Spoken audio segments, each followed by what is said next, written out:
Isn't that pretty? Look at that. Would you just look at that? Nature. Isn't it pretty neat? Nature can be pretty neat, y'all. Pretty freaking neat. What's up? What's up? Howdy, howdy, howdy. Thank you for tuning in again. My name is Sean. I'm coming to you live. You're not watching me live. I am live right now on the side of a lake in eastern Washington. I think it's the Columbia River. It's not actually a lake. And this is Hag Cove Campground. Been hagging it up last few nights here. This amazing campground. It's literally my camp spot alone. No one else is crazy enough, insane enough to be here at this time of year other than me, other than the big dumb idiot traveling around the country in his truck looking for a place to camp. I'm like this campsite is empty other than me for the last 2 days. It's been pretty nice. Kind of creepy, especially when last night, get out of my truck, go to the bathroom, walk back to the truck, have my little headlamp on, and I haven't seen anyone. I haven't talked to anyone. I've been out here alone in the woods on this lake. There's not even like people walking around the lake or on the beach. Like, this has just been my own private little getaway, right? And I'm walking back to the truck. I'm in my own thoughts. I'm in my own head. I'm thinking about stuff, And I get to like my door, my car. I'm about to open it, and I look up, and my headlamp shines off into the woods. As you can see here through the glasses, light shines out into the woods, and all I see are two little dots. Two little dots looking back at me, And it just is like that moment of pause. Like, it could be anything. It's probably a raccoon, squirrel, or cat or something. There's like people's houses back off in the distance. It could be like a house cat. It could also be a wolf. We are also in eastern Washington. It could be baby bears, maybe. That was the creepy thing too, was there was two of them. So at first I'm sitting there staring like, oh, this could just be a reflection. This could just be like two dots, two little glints of trash off in the distance that my light is reflecting off of. Until the second pair pops up, and you start seeing them blink a little bit and turn their heads and then turn back and look at you, and then turn. But you stop seeing the two lights, and then you see them looking back at you. And when there's now two pairs of eyes looking at you, you're just like, all right, I'm out. I'm out. Probably raccoons. They're probably more afraid of me than I am. Of them. It could also literally be wolves. And not the fun kind of cool kind. We're talking about like the Russian kind they introduced to the wild over here or whatever. The deadly kind. But with that, what's going on? What's up? This is Hag Cove Campground. We've been kicking it. We've been chilling. We were in Idaho. We're going to talk about Idaho. I recorded a whole stream that didn't work. So I'm going to be awkwardly repeating a bunch of stuff I've talked about, and it's not going to be as funny or as cool. But okay. It was going to be a very funny episode. Trust me. And now you're stuck with me repeating myself. But we did stay at a friend. A friend of mine has a cool little like flower farm in northern Idaho. And I went and stayed with them, played with their chickens, did a little camping in their backyard. They have basically an Airbnb for campers. They have like a section of their property that's like its own little campsite. It was pretty awesome. Recorded a whole stream in front of this beautiful homestead. It was awesome. It was hilarious. It was funny. It was informative. It was like 2 hours long. Sorry. I like to talk. I'm sorry. I'm a talker. You know me if you know me. So yeah, this is part 2. This is just, I'm going to talk about the same stuff I did talk about on that stream. Awkwardly. First time for y'all, second time for me. But let's start, because before we get into this, let's get your Bibles out. I want to read this passage, and we'll get into why we're reading this. But if you want to open up to Proverbs, get your Bibles out and open Proverbs 3. And let's have the wind not blow my page open. What if the wind blows my page to the scripture that God actually wants me to read right now? What if we put that to the test? No, we prayed on this, and this is what he wants us to read. Hear and understand the word of your Lord. Proverbs 3. We're going to read the first 11 verses. If you want to read along. Proverbs 3, the rewards of wisdom. My son, do not forget my teaching, but let your heart keep my commandments. For length of days and years of life and peace they will add to you. Do not let kindness and truth leave you. Bind them around your neck. Write them on the tablet of your heart, so you will find favor, and good repute in the sight of God and in man. Trust in the Lord with all your heart. Do not lean on your own understanding, and in all your ways acknowledge him. He will make your path straight. Do not be wise in your own eyes. Fear the Lord and turn away from evil.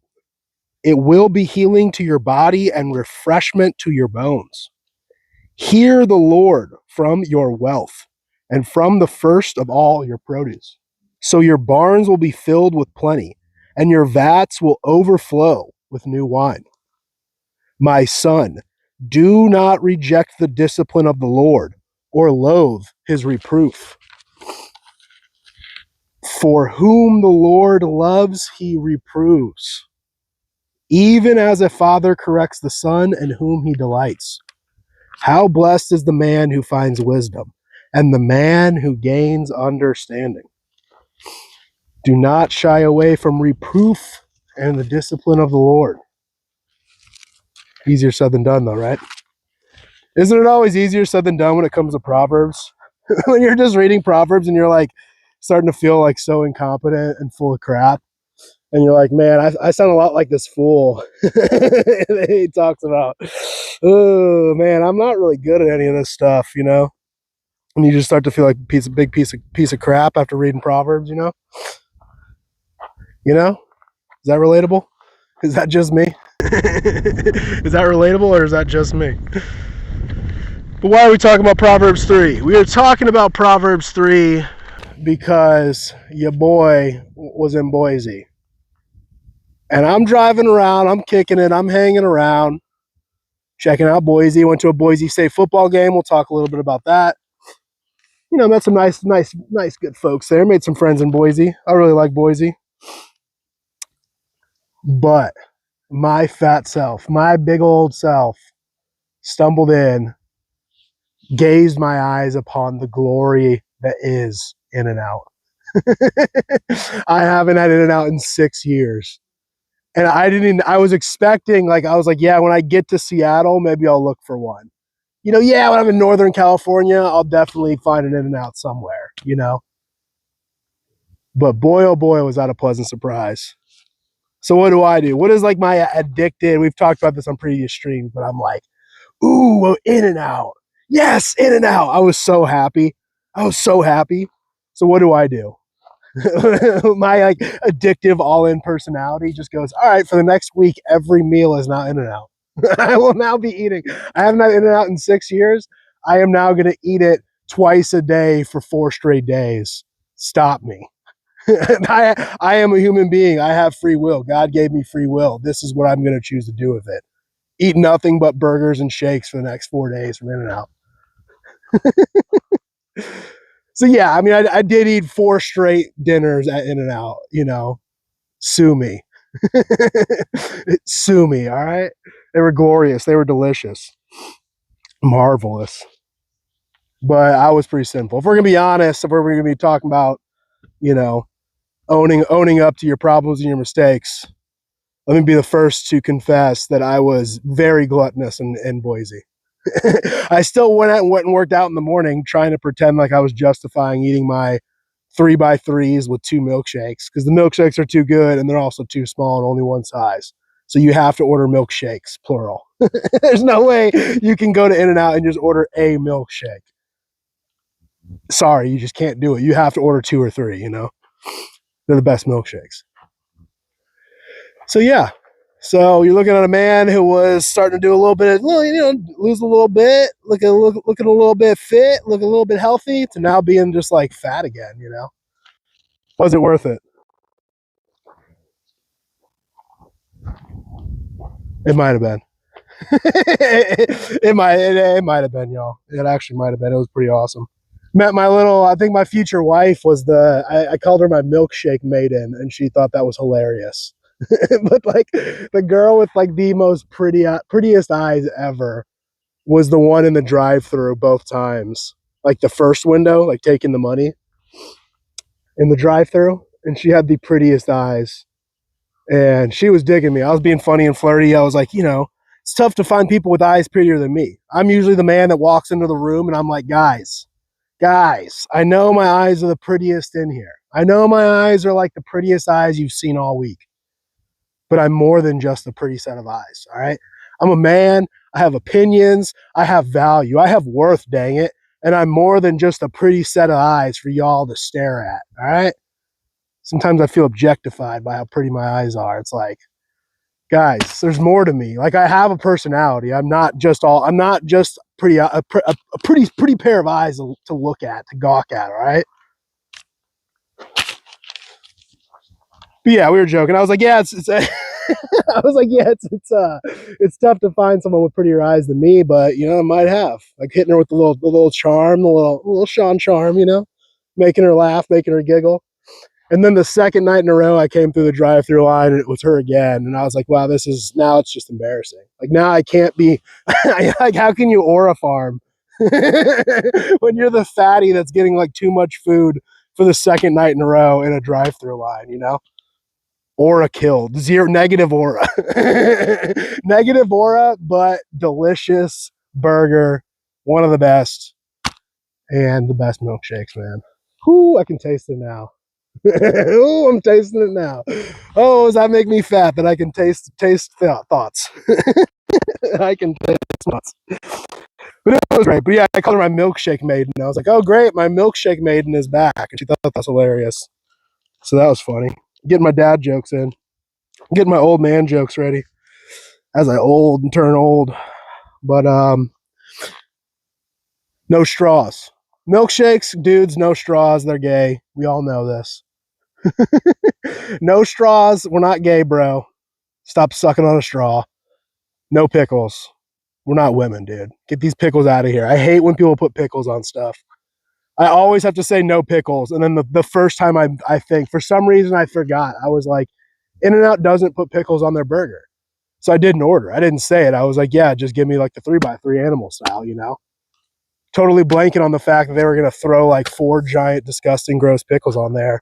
And that first glorious bite was just a disgusting giant pickle taking up half my bite, Gross. When I become king, man, there's no all the pickles will be female only. All the men can give all their pickles to the women. I know they love those things. But we're going to start outlawing. We're going to start cutting out. We're going to regulate the pickles, man. There's too many of them. The problem is that people just throw them on stuff. Like, don't just stop throwing them on sandwiches. Stop throwing them on my plate. I don't want it. Stop throwing the spear on my plate. I have to like get this slimy, gross, disgusting, smelly pickle spear thing and just like get it off my fries and throw it in the trash. Like, just don't even put it there, dude.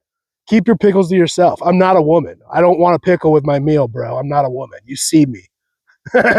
I'm not even attempting to pass. I'm not even attempting to change,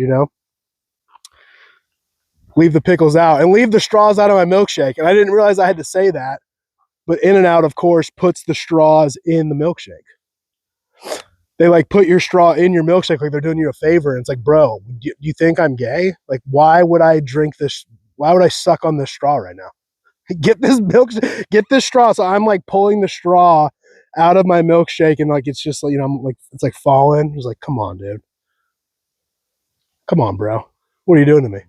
What are you doing to me here? How feminized is this country turned? They're putting our straws in our milkshakes and they're putting pickles on our burgers, bro. We're losing the culture war, bros. I swear we're losing the culture wars, and those are 2 shining examples of why. Those are 2 clear battles, 2 lines in the sand that we lost. 2 battles, 2 hills that we died on unsuccessfully, But yeah, I just want to read it because, of course, In-N-Out puts verses on their cups, and they like to put Proverbs 3:5 on their cup. And that was just I love that verse. I love that they do that. I love they don't make a big deal out of it, but they don't not make a big deal out of it. Like it's on every cup. You know, it's not slapping you in the face. It's not like people are rolling their eyes like, oh, great. Oh, what a Bible verse slapping me in the face on this cup right now. All I'm trying to do is just eat my meal and not think about how stupid I am, how much of a fool I am, how good God is, and how horrible I am. I'm trying not to think about that. I'm trying to eat a delicious burger with fresh cut, fresh grilled, fresh fried fries, you know? The best milkshakes ever without a straw. I'm trying to eat that. I'm not trying to get blasted with the Bible right now. But it's there. It's not overkill. It's not too much. It's not slapping people in the face that don't want it, but it's there. Every cup, it's there. I love it. It's awesome. Ooh, sorry, a little water break there. I swear I'm like a totally normal human being. And then the second I hit record, it's like helicopters fly over. Like the thing doesn't record. It's like I get like burpy and coffee out of nowhere. Like I don't ever burp. And then all of a sudden I hit record and it's like I'm fighting off burps, you know? It's horrible. First world problems. So yeah, maybe I'll post the pictures I took over me talking for a second here like I did on previous episodes. Hopefully that works. But yeah, this place has been great. It's been a beautiful, I mean, this is like my own private lake house, my own private lakefront property for the last couple days. It's been awesome. It's been great, man. It's been cool. God's so dope, dude. God's so cool. But yeah, just about Proverbs 3, some key points. And we'll just kind of touch on and get back to all these key points as we talk, as we keep going here. But always be helpful, kind, honest, and wise. Always be kind, helpful, honest, wise. Trust Him, God, with all your heart. Be disciplined by Him. Not yourself, not your own energy. Be disciplined by Him. Be open to the correction He's giving you. Embrace the correction He's giving you. Correct yourself. Be disciplined by Him, not yourself, you know. Trust Him with all of your heart. Your heart is going to be going out to places, to people, places, and things. But at first, you give it all to Him. You can then truly, actually spread good around. You can actually enjoy what's going on. But when your heart is given to the things of this world, you'll experience it. You'll touch it. You'll feel it. You'll grasp it. You'll have it for a moment. You can hold it in your hands for a short period of time. And we'll get into that. But eventually, it all goes away. It all turns back into dust, right? The pieces all go back into the box at the end of the game. When you give your heart to Him, you can actually enjoy these temporary things how they're supposed to be enjoyed, the way they were intended to be used and enjoyed. People, places, and things. In all ways, acknowledge Him. Fear Him, seek Him, and turn away from evil. Always turn away from evil. Like Houston, Texas hot chicken. 2 more gripes. So Quick Trip is on my list of enemies. I am now beefing with Quick Trip. I'm also now beefing with this place out here called Stinkers. There's like a chain of gas stations up here in like Idaho, Montana, Washington area, just called Stinkers. And they're dirty. You can't have a place called Stinkers, like a funny little quirky, you know, little skunk as your mascot, and you're calling yourself Stinkers. And like you can't also be gross and smelly and like run by Indians. You know, you need to, you know, if you're gonna be quirky and funny about being like Stinkers, yeah, haha, cute, funny, like don't also literally be stinky and smelly and gross, you know? And just change that name. Like, shame on y'all. Who let this happen? Who? Anyone? Who came up with that name? What board of directors approved that name? Who made the logos? Like, how many people approved and said, thumbs up, yes, this is a good idea. We should do this. And then how many people, just the people of these fine states, fine folks in these fine states, just were like, yeah, we're cool with that. Yeah, I'll spend my money there. They weren't like, dude, no, I'm not going to Stinkers. No, dude, I'm not going into Stinkers. No, I'm not getting gas at Stinkers. No, I'm not getting food at Stinkers. They have smelly, gross Indians with disgusting bathrooms. Of course I'm not going to eat at Stinkers, bro. They should make y'all change that name, dude. Shame on y'all for not forcibly changing that name of that business already.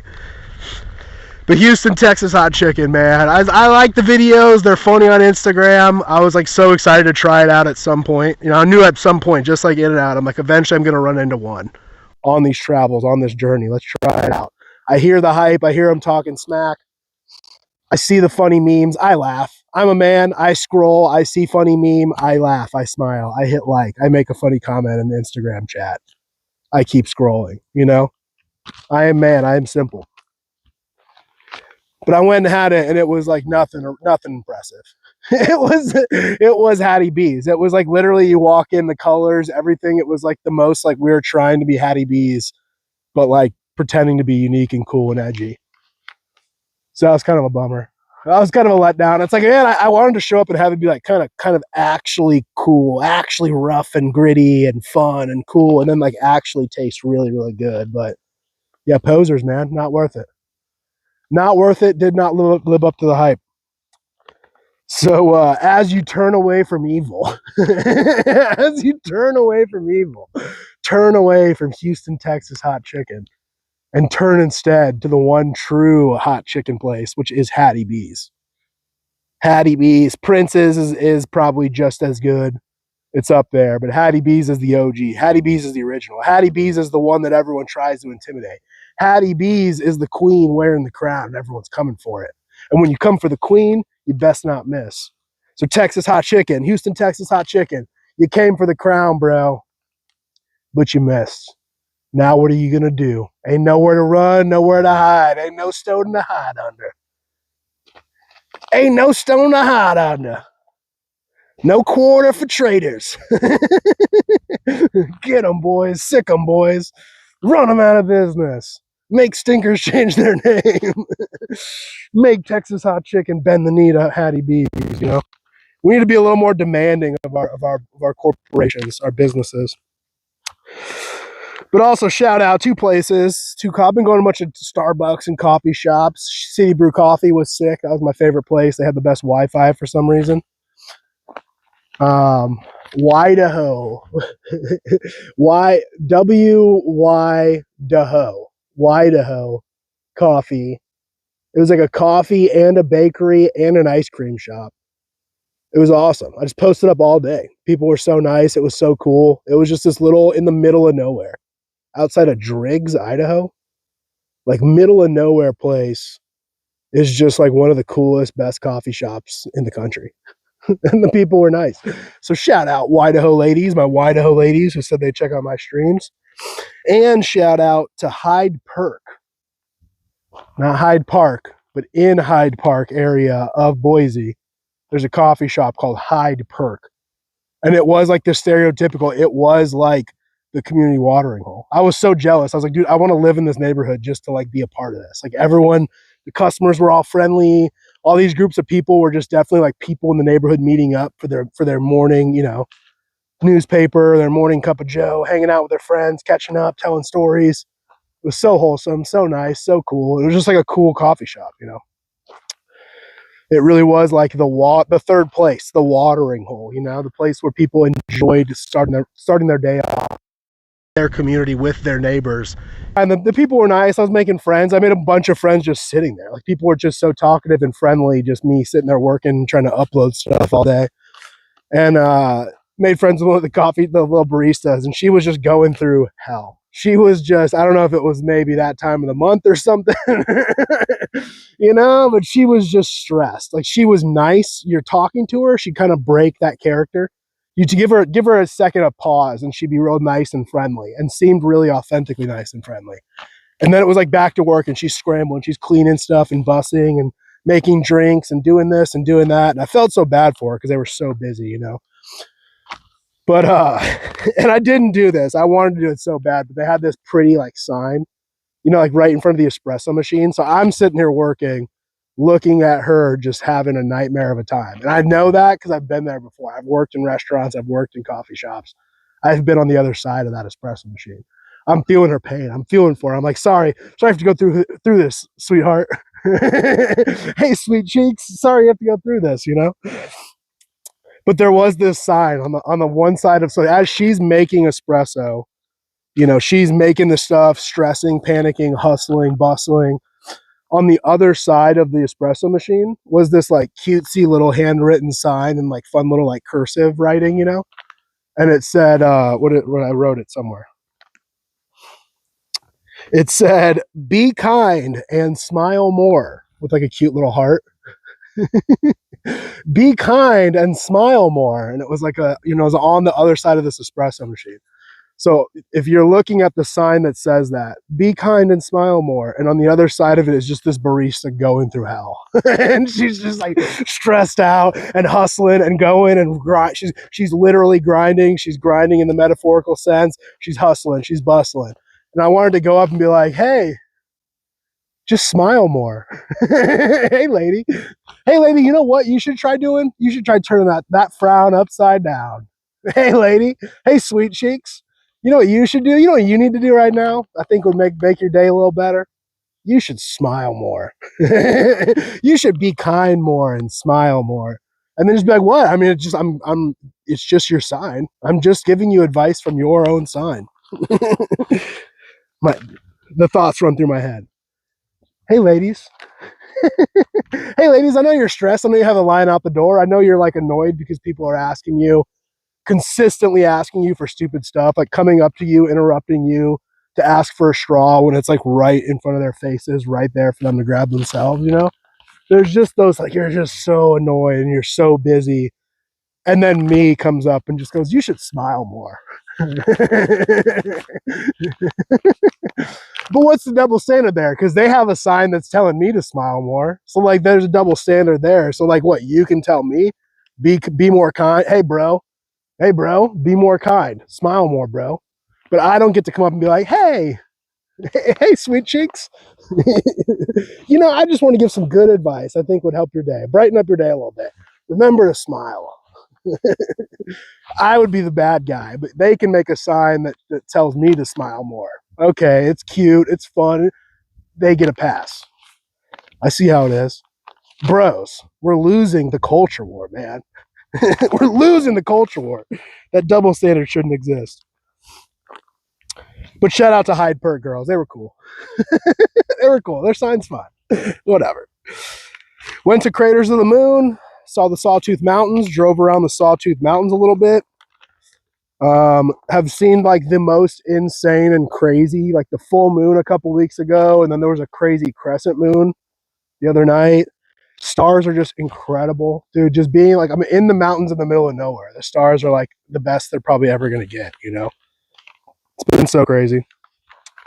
I'm gonna breeze by a bunch of stuff just because I don't want to talk about it again. I talked about a bunch of this stuff. And I recorded a whole episode about it. And we talked about it, and it was cool, and it was fun, it was funny. And yeah, I'm not gonna talk about it again. I'm not gonna repeat myself. So we'll summarize. So let's do like a quick hits. Let's do like a quick boom, boom, boom. Let's pack a punch real quick with all my notes here. Craters of the Moon, that was cool. Craters of the Moon, that was a cool thing to see. Sawtooth Mountains, I don't even know how those exist. They look pretty unbelievable. Like literally you're driving around, you're like, that's not real. Like you're driving around these like insane, you're in the canyon of two crazy giant mountain ranges that you're just like, how is that even like real? Like that's crazy. So that was pretty cool. The moon is cool. Man, is the moon cool. Man, the stars, there's a lot of them. Dude, there's a lot of them. Did you know that? Have you ever looked up in like a place like in like the mountains of Idaho and seen just like all of the stars? There's a lot of them, man. Did you know that? Also saw some tumbleweed. That was pretty cool. I was like walking in Boise, outside of Boise, and like literally authentically some tumbleweed just like came like bounce, like, you know, like the stereotypical, like as if I was in a movie scene. And it's like I almost heard the whistling. I almost heard like that Western whistle. You know, like the Western, like there's about to be like a quick draw happening, you know, there's like about to like stuff's about to go down. The bad boy just came into town and the sheriff just, well, got his belt gun buckle on and he's stepping out of those doors. He's pushing through those doors, you know, stepping out into the street. And you can hear the whistle. I know you can hear what I'm thinking, what I'm talking about right now in your head. And you're hearing the whistle, and then all of a sudden, as like the moment gets intense and silent and the tension's building up, the pressure is building, everything, ooh, it's growing. And then it's like the tumbleweed comes like kind of bouncing, skipping by on the scene, and there's like that whistle, that wah, wah, wah. That's what happened. And I was like, dude, this is like a movie. Like my life is a movie. Like what? Like what the hell? Like where did that even come from? It's like the city. We're like in the city. If you one thing out here, you're like, oh yeah, that's like a dead plant that the wind is blowing away. It's like, dude, we're like in Boise. Like this is like a big city. Like what the heck? So that's not a hoax. I didn't know. I just thought that was like literally like movie props, movie set. Only would happen if I'm like out somewhere like out here, But no, apparently you just walk around in cities out here and there's like tumbleweeds. And it's like not as cute. It's not like a cute fluffy cloud. Like it would hurt you if it hit you, dude. Like if that thing hit me, there was like it was pretty strong. Like it wasn't just grass, it was like almost like a bundle of sticks, and the wind is just like blowing it. If that hit you, like it would kind of it would kind of hurt, man. Yeah, they're no joke, man. No hoax. There's no hoax around here with these tumbleweed, man. They're real. They're real. They're serious. They're a threat. They're a threat to the safety of our people. Cubs losing was a bummer. I'm not going to get into that again. That was a bummer. Yeah. We lost. We lost the little brother Brewers. It was a bummer. But at least it saved us from going on and playing the Dodgers and being like absolutely humiliated. Like the Brewers just went and got like absolutely obliterated and humiliated in front of the whole world.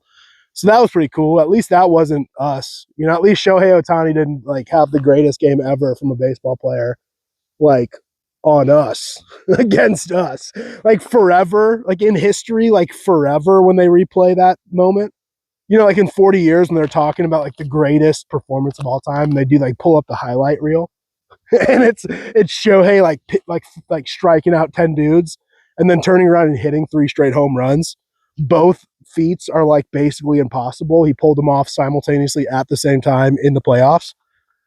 And forever, when they're going to talk about that game and they're going to show those highlights, it's going to say Milwaukee. At least I can rest easy. Ooh, at least I can rest easy just forever knowing like at least we're not going to be on those highlight reels. Oh, yes. At least, we didn't get eliminated that way. At least we like lost a good hard fought series against a rival, Ooh, thank you. Lord, thank you again for saving me from myself. Thank you. When I was angry at you, when I was mad that we lost and my team wasn't continuing on in the playoffs, it was a bummer. I was mad. But now, boy, oh boy, am I glad it wasn't us. Thank you for saving us. Thank you for saving me and saving the Cubs from myself and from ourselves, But it was a bummer. I need Illinois and Tennessee football to keep winning. And then they don't. They like don't, dude. I was hyped. I was like, dude, I'm having my 2 favorite teams are going to be in the playoffs this year. Like they're finally good. Illinois is finally good. And then they're not. And then I'm like, okay, Tennessee, like everyone's counting us out. I know we're better than everyone thinks we are. We're going to shock the world. We're going to roll up into the playoffs. No, we're not. Apparently we're not. No. But I do. We still have a good little season. We could catch up a little bit, We could still make the playoffs. It's just not looking good, But yeah, again, we're just going to quickly run down this stuff. We were going to talk about I talked about the government on the last stream. I don't want to do it. The government shutdown and national parks and all that stuff. Whatever, dude.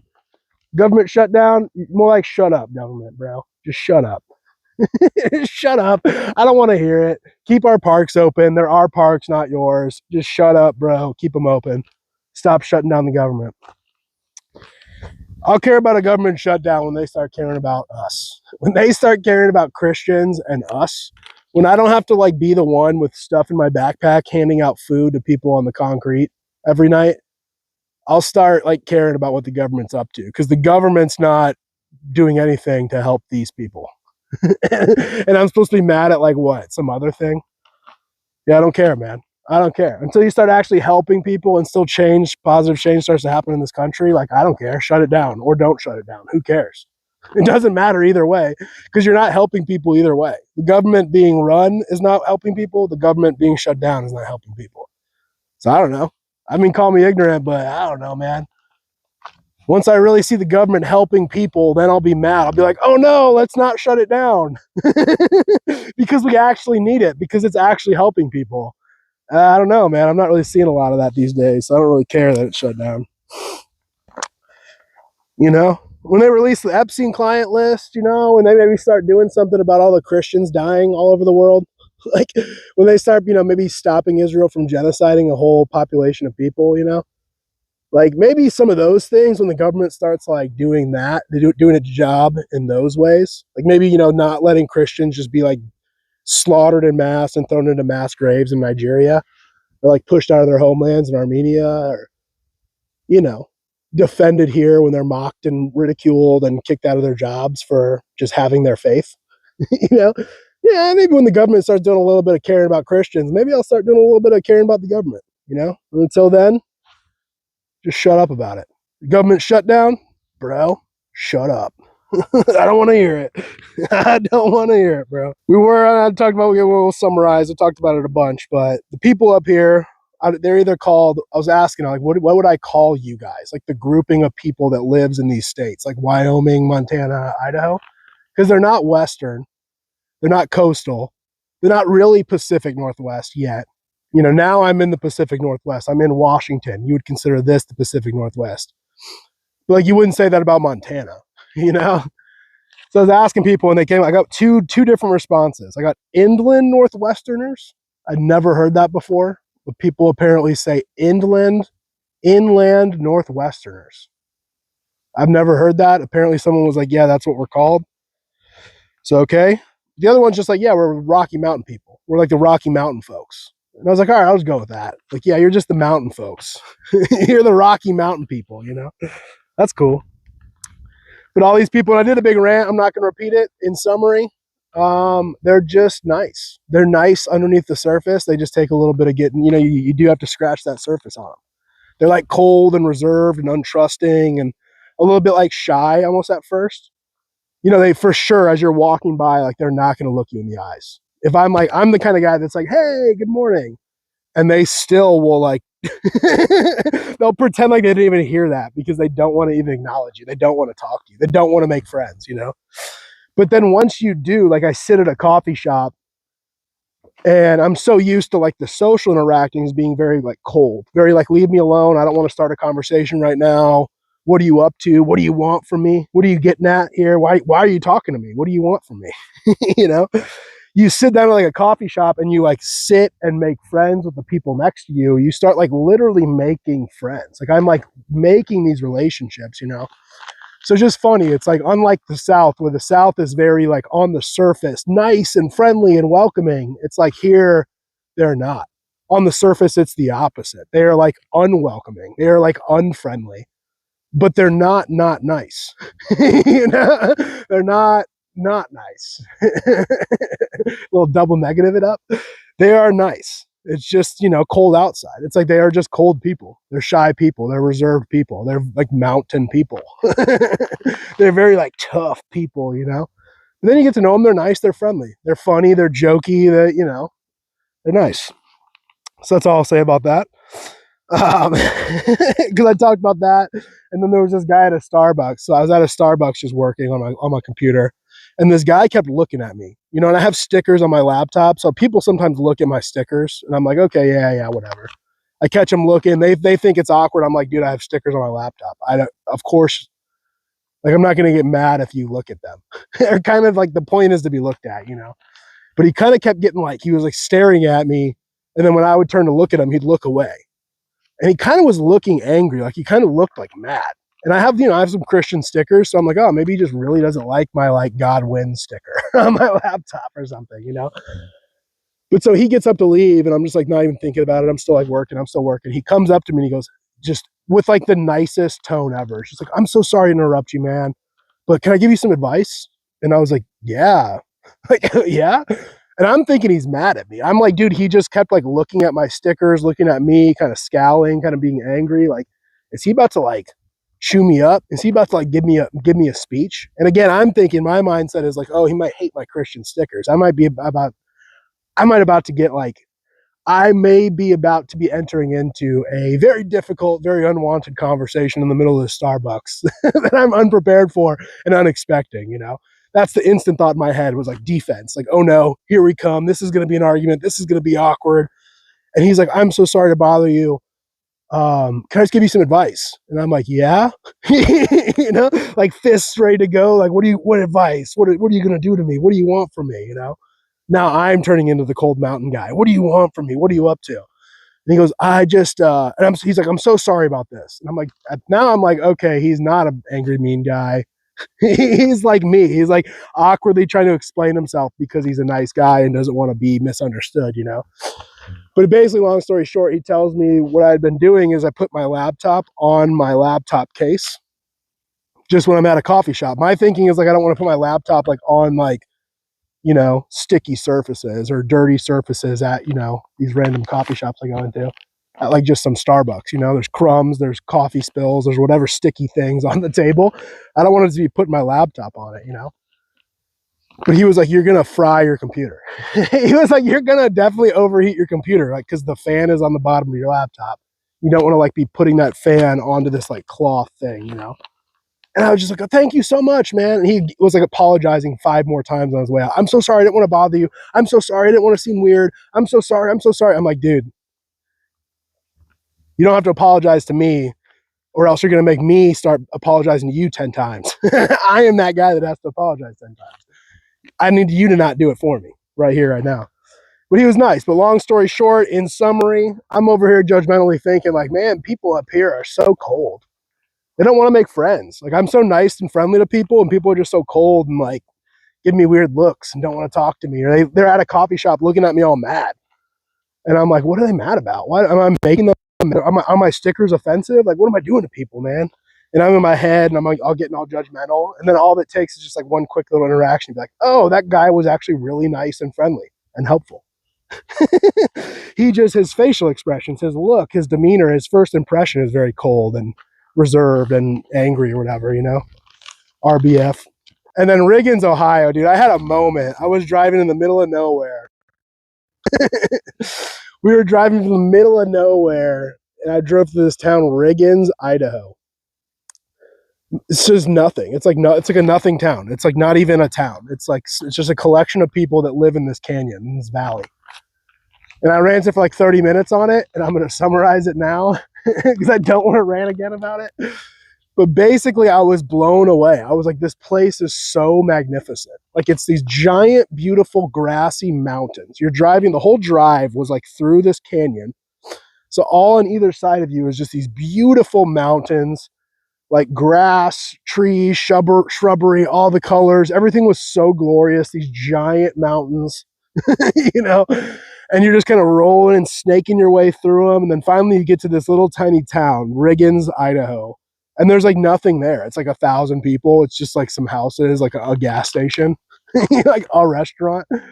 And then you just get back on the road and you start driving again. And it's just like the most insane, glorious, crazy mountains, dude. So gorgeous, so mind blowing. And I just had this very profound thought as I was driving away that was just like, dude, the European mind cannot possibly comprehend America.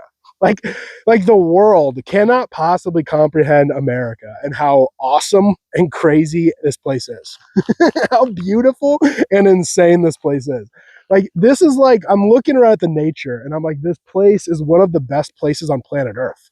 Like, it's so impressive and beautiful and cool and unique. It's unlike all these other mountains all over the world. It's unlike all these other plains all over the world. Like, everything is just so insane, mind-blowing, crazy, hard to believe it's even real and existing.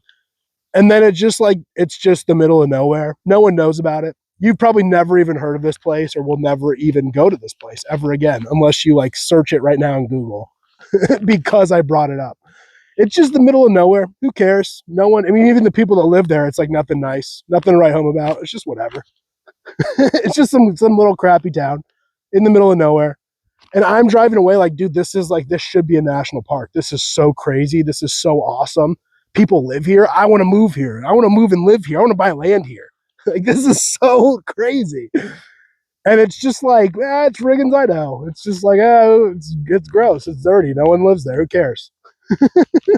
And I was like, dude, if you put this place in like England, like if you put this place that we are in, the area in and out of surrounding Riggins, Idaho, if you were to just like pick that up and transport it to like any other country, especially like in Europe, you know, they would be like blown away. It'd be like the greatest feature ever. That town would blow up. Everyone would want to move there. They'd want to build, you know, beautiful buildings there. They'd want to make it like the centerpiece of their tourist industry in the country, you know.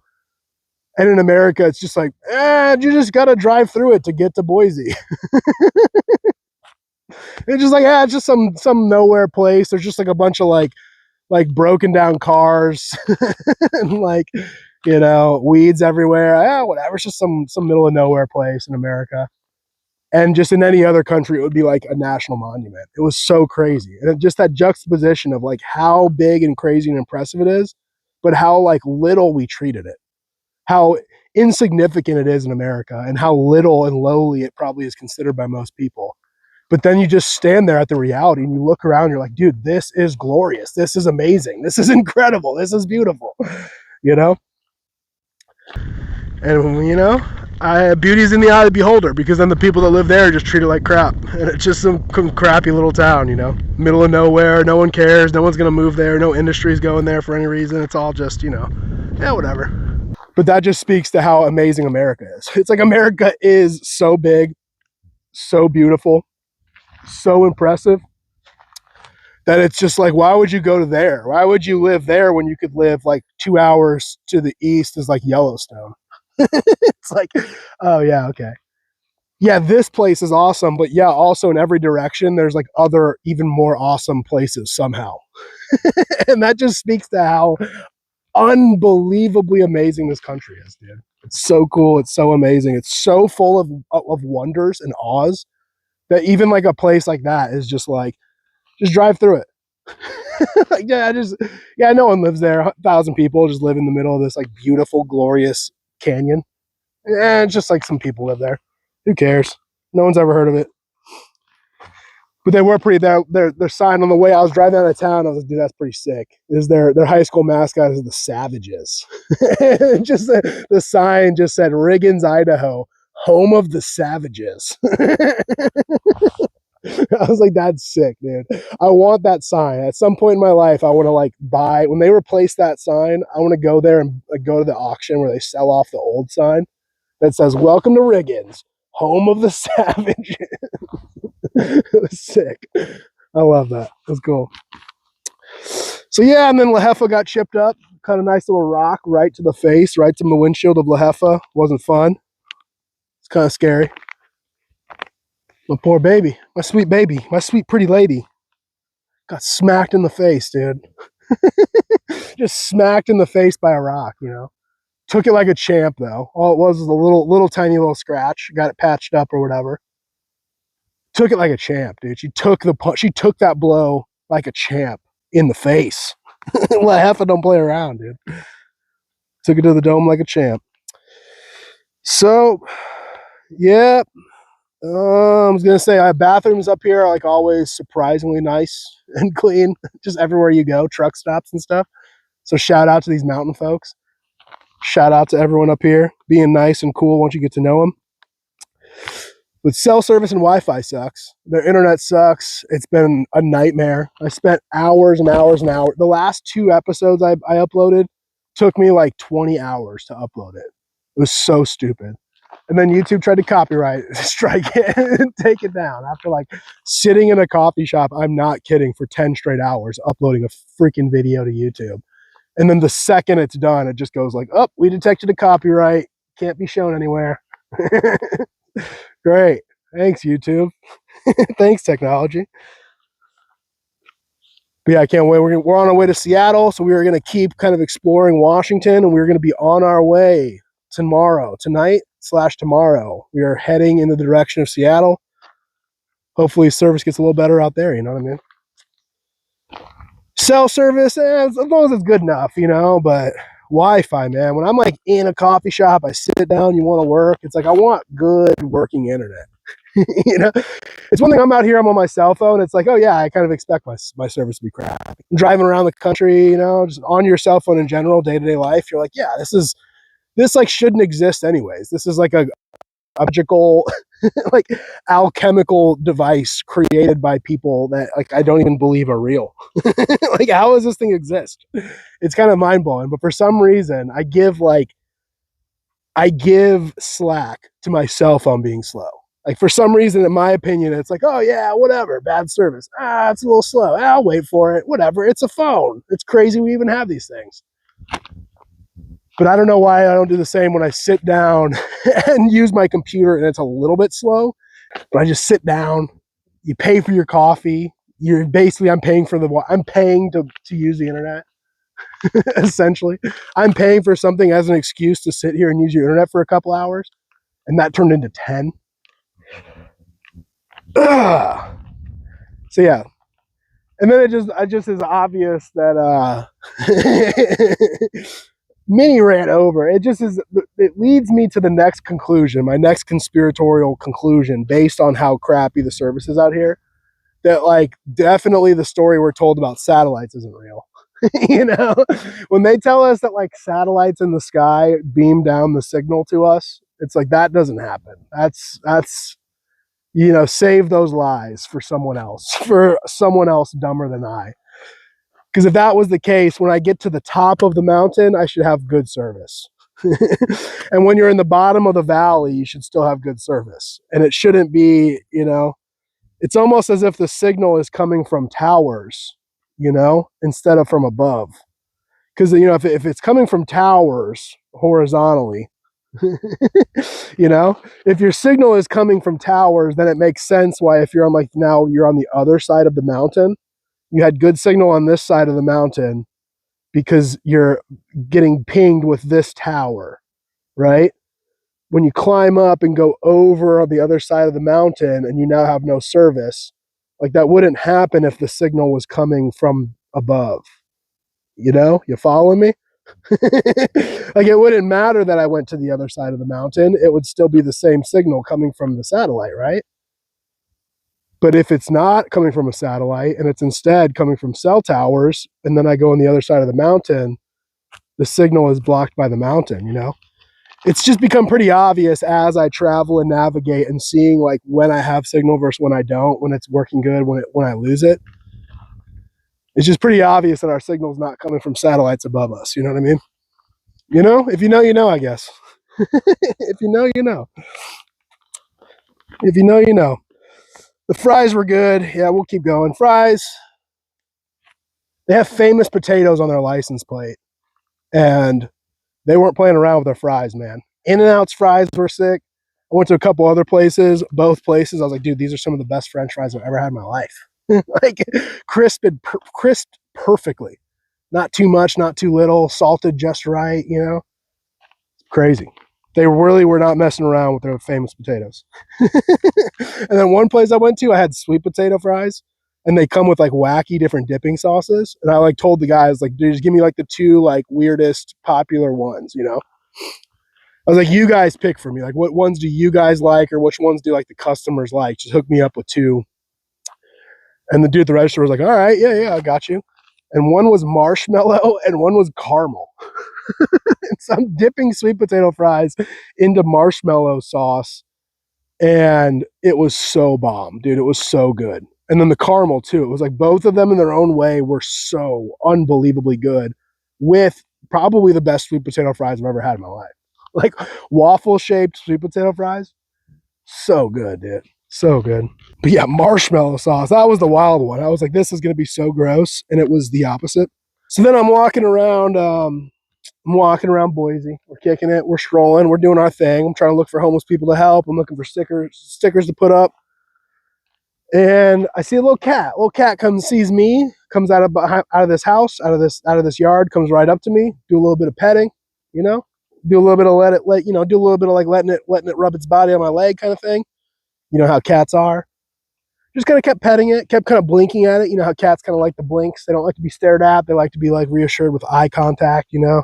I'm like making friends with them. And then I'm kind of like, all right, on my merry way. I keep walking. Cat keeps following me. Pet it a little bit, keep walking. Cat keeps following me. Now we're like 6 blocks away. I'm like, dude, cat, go home. Like, stop, dude, go back. Go to where you were, go back to your house. Wherever that is, you know. Would not stop following me. I specifically crossed the street to go, there's like sprinklers running through someone's yard. So this cat is just following me. Like, no matter where I go, the cat is just keeping up with me, meowing, following me. I'm like, dude, no, I'm not adopting this cat right now. I walk over through a yard where the sprinklers are running, and so I'm walking through the sprinklers, and the cat's still following me, like shaking its head, not liking it, still following me. At that point, I'm like, dude, I just got cat distribution system. I'm like, dude, I was like, God, do you want me to have this cat? Like, this cat seems very persistently attached to me, you know? And my dad had cats, and he loved cats, and I was just kind of in this whole thing, this whole moment of, that whole night I was thinking a lot about my dad, but I was just in general like, dude, is this like meant to be? Is this like this cat that I now have to adopt? Like, the cat distribution system is like, here, Sean, you're welcome. And he was cute. It was like young. It wasn't like a kitten, maybe like a year-old. You know, you could tell it was like young, but not a kitten.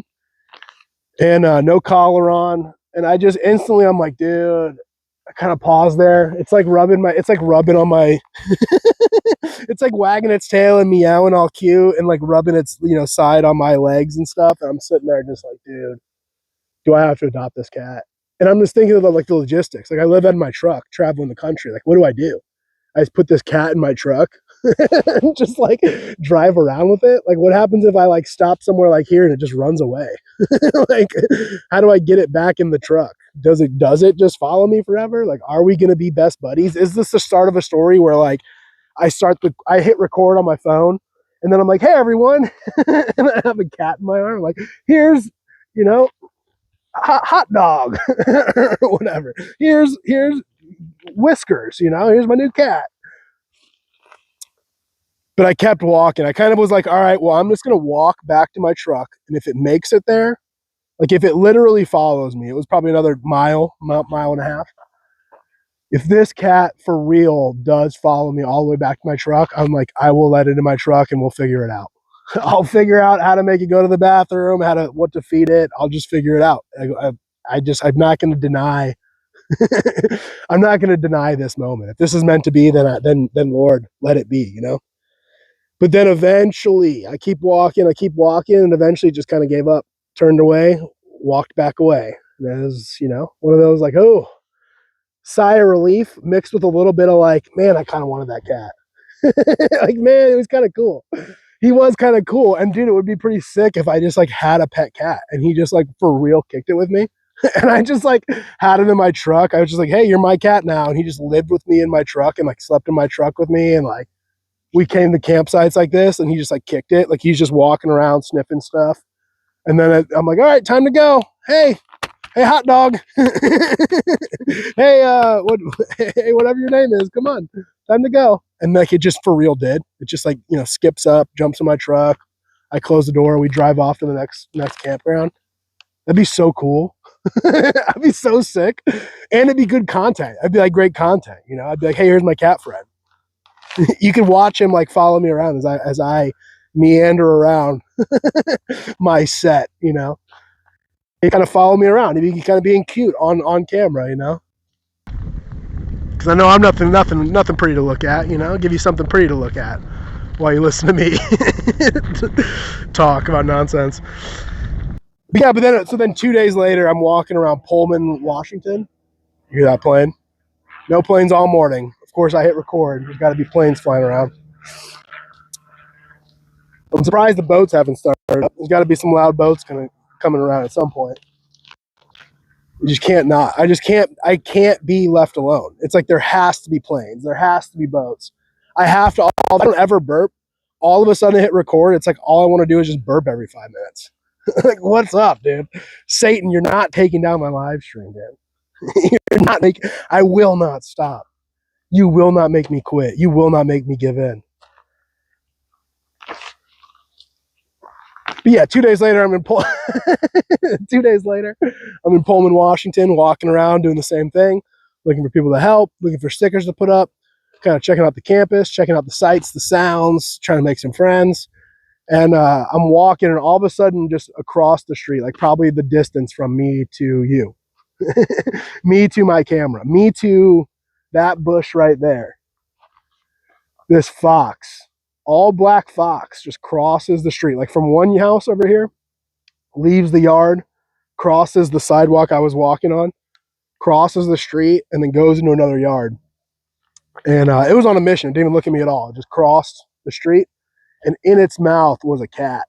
It was like trotting along, trotting from one house, crosses the street, crosses my path, goes to another house, probably on its way to go wherever and eat this cat. And I was like, well, that's probably a sign that maybe that wasn't meant to be. 2 days earlier, I'm like, oh, whoa, cat distribution system showed up. I guess I have a cat now. To like 2 days later being like, oh, there's like literally an all black fox, like looked like death. Just carrying a not the same cat. It's a different city, a different cat, but just carrying it off to be eaten somewhere. And I was just like, ooh, yeah, maybe I don't need a cat. Maybe if I did have a cat and I let him outside, maybe those eyes that I saw in the woods last night would like be the fox that comes and eats that cat and takes him off into the woods and eats them, Maybe it's not like a good idea to take like a little house cat, a little street cat I found with me into nature. Like bears, wolves, foxes all around, snakes. Yeah, probably best, Thank you, God, again for making me avoid my own mistakes, But that was nice. That was fun. That was friendly. I wanted to be like that, how when you're doom scrolling Instagram and you go too far, like when you're like scrolling Instagram reels, and all of a sudden like the weird video shows up that you're like, why did this even come into my feed? And it's like a video of some guy like throwing cats into a wood boat. He just like takes these cats and he's just like chucking them. He's just like literally like grabbing these cats and just like chucking them into this boat. And they're kind of like hitting the boat pretty hard. Like, whoa, okay, chill, bro. You don't have to like huck me into that. You could have gently placed me into the boat. You didn't need to like huck me into it like a like one of those fish in Seattle. You know how like they throw those fish? Dude, just like grabbing cats and hucking them into a boat, And then the boat is just like, it's just like a funny video with like Chinese music, and it's just like these cats like kicking it on this boat. They enjoyed it. Like at the end of the day, the cats like actually kind of liked it. They were enjoying it. They were kicking it. They wanted to be on the boat. There's like birds on the boat, and they're like eating the little fish that the guy catches and stuff. And it's all cute. It all is in the end. You're like, oh, cute. This guy, this weird like fisherman, and somewhere in Asia is just like has a gaggle of cats. He just like throws on his boat with them. I wanted to be that guy. I wanted to be the American version of that guy where I have this little cat and I just like huck him into my truck. I'm like, all right, buddy, time to go. And I like grab my cat and I just like huck him into my truck. All right, buddy, come on. Into the truck you go. And I just throw him into my truck and we just drive away off to the next campsite. I wanted to be like that. I wanted to be that guy, But God did not have that in store for me. So we'll talk just real quick. Went to the Boise State game. That was pretty sick. That was pretty cool, dude. The turf is actually blue. Not a hoax. Not CGI.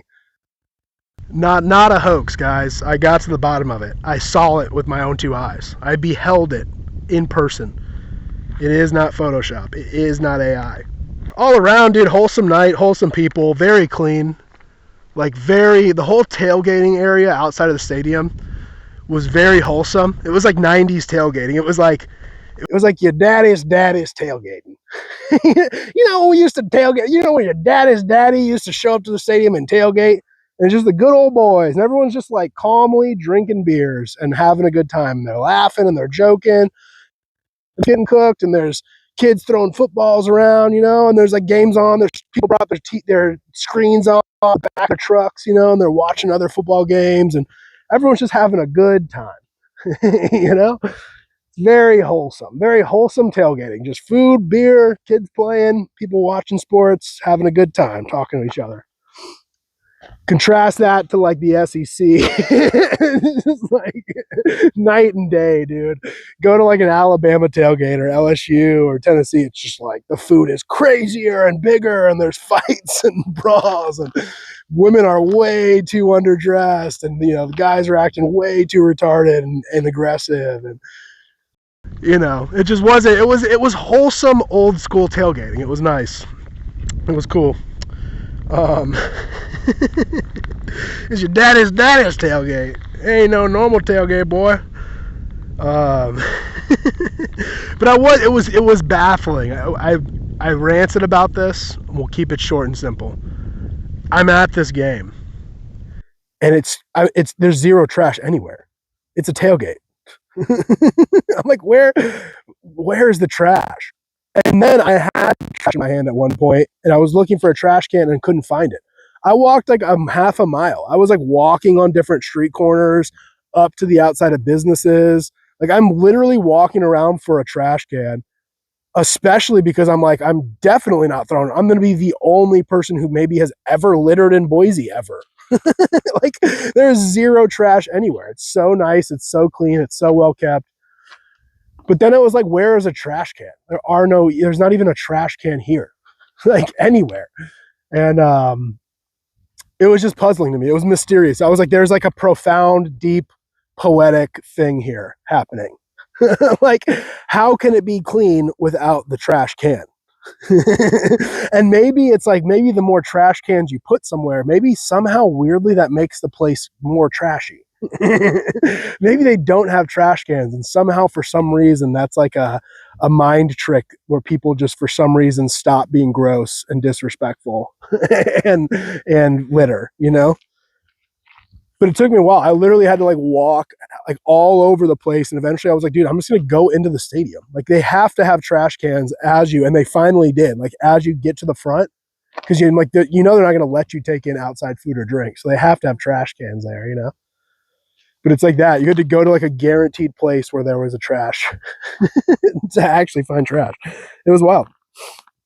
But yeah, a lot of this stuff, again, I'm just going to hit on it real quickly because I talked a lot about it on an episode I recorded that's not going to be posted, which is frustrating. But I did write so we'll cover these real quick. The national anthem was beautiful. They did America the Beautiful before it. And dude, it was the whole stadium. Everyone's white. everyone's nice. Everyone's cool. Everyone's just singing in harmony beautifully all the correct lyrics to America the Beautiful. And then the national anthem played, and everyone was like, hats off, hands on hearts, beautifully singing. Like it's not just that everyone was singing, it's that everyone was singing beautifully. I was like, dude, I'm in a choir of angels right now in this football game. Like I just all of a sudden am like lost in this heavenly moment of just like, 60,000 people beautifully singing together about how great this country is. It was so cool, dude. I was like, dude, aren't white people awesome? I was like, dude, white people are pretty dope. One of those moments where I was like, you know what? This is nice. This is good. This is awesome. The tailgating, the vibe, the scenes, the people, the moment. It was just like, dude, this is good. This is how sports, this is how football, this is how civilization should be, But boy, did they love their spectacles, dude. They had so many, like a minor league baseball game. It was like every little stoppage in time, they had to have some kind of like competition or spectacle, or kids dancing on the Jumbotron, or the whole, celebrity lookalike thing on the Jumbotron. They like had women racing. They had babies racing. They put some babies out there and had them race. They just threw some babies out on the turf and were like, crawl faster than each other, go. And then they got babies, put them in little cars, and then made the little babies drive the cars and race each other, dude. They were like racing babies. I was not kidding. I was like, dude, when does the cockfight come out? I was like, when do they just like bring chickens out? And they're like, all right, time for the cockfight, y'all. Do you have the red chicken or the blue chicken? And they like have it cockfight on the midfield, in the end zone. It's just cockfighting during a timeout. It's like they had everything else, dude. They had babies racing each other. They had like making women throw footballs. They're like, hey, woman, try to throw this football. It was so funny, dude. There were so many of them. It just kept happening. It was like one after another, one after another. They had like an inflatable. They like inflated this thing real quick. It's like a timeout happened. It wasn't halftime. It was like a timeout happened. They had like 2 minutes. And they like rushed out, inflated this like bounce house thing really quickly. Someone threw a bunch of money inside of it, and they like put someone inside of it, and it was like one of those money grabs, you know, where like the money's flying around and you have to like grab as much money and put it in your pocket, you know. And it's like when the timer's up, you know, you're done. So grab as much money as possible. I was like, how are they even doing? Like, how do they just pull this off? There's like a 20-second, there's like a minute and a half timeout in the game. The teams are on the sidelines. And they like brought out onto like the 20-yard line, inflated this bounce house, had this game, deflated the bounce house, took it off field, and then it was just like whistle blows. Burp, back to action. All right, hey, ready. Blue 42, blue 42, Omaha, Omaha. And I was like, dude, how did they just do that? They just did like a whole giant spectacle. They inflated and deflated a bounce house full of money and did like a whole live thing on the Jumbotron, dude. It was impressive. It was funny. It was cute. It was impressive. But the best was this dog, dude. They had this dog, and it became like the obsession of my night. It was just this like black lab that all it does is like runs out onto the field after Boise State kicks off. So when Boise State kicks off, there's a little tee that's left on the field. You know, the team kicks the ball.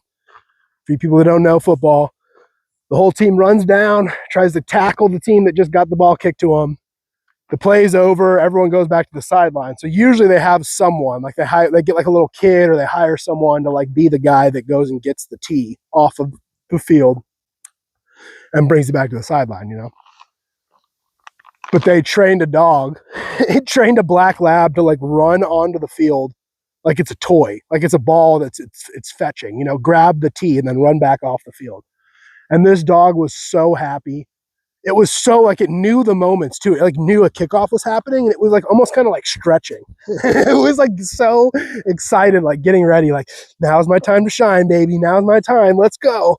And the kickoff would happen, and the play would end, and the dog would just be like, "Let me go. Let me at it." And he let him off the leash, and that dog would sprint as fast as it could, get the tee, come off, bark, wag its tail, just be like, "Oh yeah, yeah, aren't you happy I got the tee?" And the whole game, dude, I kid you not, I was sitting by it, I was watching it, wagging its tail. It was like barking. It was so happy, it just kept barking out loud. Like the handler guy kept trying to like shut it up. Like, it's okay. He kept trying to put his hand on it, you know? And it just was like barking out loud, not barking at anything. It was just barking, dude. It was like the tail would not stop wagging. It was like barking, dude. It just loved it. It was having such a blast. And the funniest was at one point in the game, so Boise State's the home team, obviously. Everyone's there cheering on their home team. They love their team. Broncos, go Bronx, go Broncos. And so at one point in the game, the Boise State kicks off. The opposing team, New Mexico, gets it, returns the kick for a touchdown.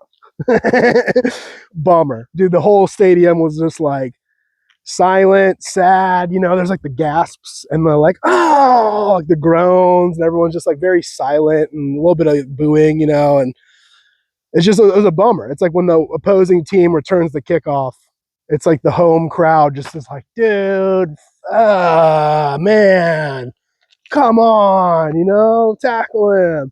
And everyone's all bummed out. And dude, that dog was so happy because it didn't matter. Everyone else is sad. Everyone else is bummed. The team, the players, the coach, everyone, the home team is so, bad play just happened. But that dog has no idea what's going on. All it knows is it has a job to do. There's a tee left on that field because it was a kickoff.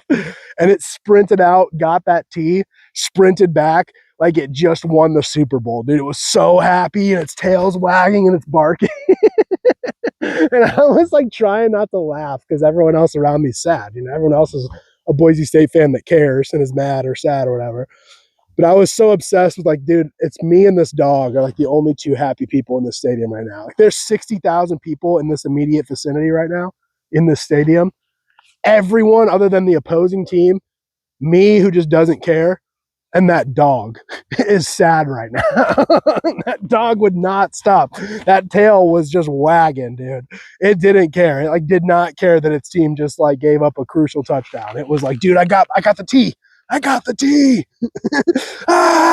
Let me at it. I want that T. Let me get that T. And it went and it got the T and brought it back to its owner, its handler. It was so happy. It was so like, aren't you proud of me? Everyone in the stadium's all pissed and mad. It's funny. It was a funny moment. But then they made that dog race. They made that dog race, that same dog. They made it race a human man, and it would have smoked it. Dude, it would have smoked it. They put 2 T's out, and they were like, let's see if a human man, if a human person can beat our dog, whatever his name is, in a race. And of course, the dog would have smoked him. But when the guy started running for his T, like, let's see, what is a pine cone? There's a pine cone here. So the dog needed to come get this pine cone and then take it back to the starting line, right? So when the man was running for his, like this one, the dog saw it and started sprinting over to this one and was just a little bit too late. The human man picked this one up. And it was so sad because the dog like kind of, curled around and looked around like, what? Like, what? He stole my tea.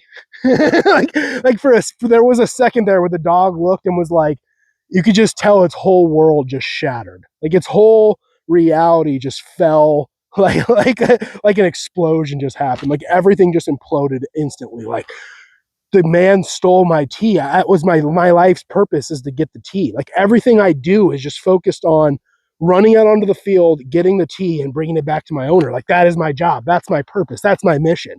That's everything I'm here for. It makes me so happy. There's nothing that brings me more joy in life than getting that tea.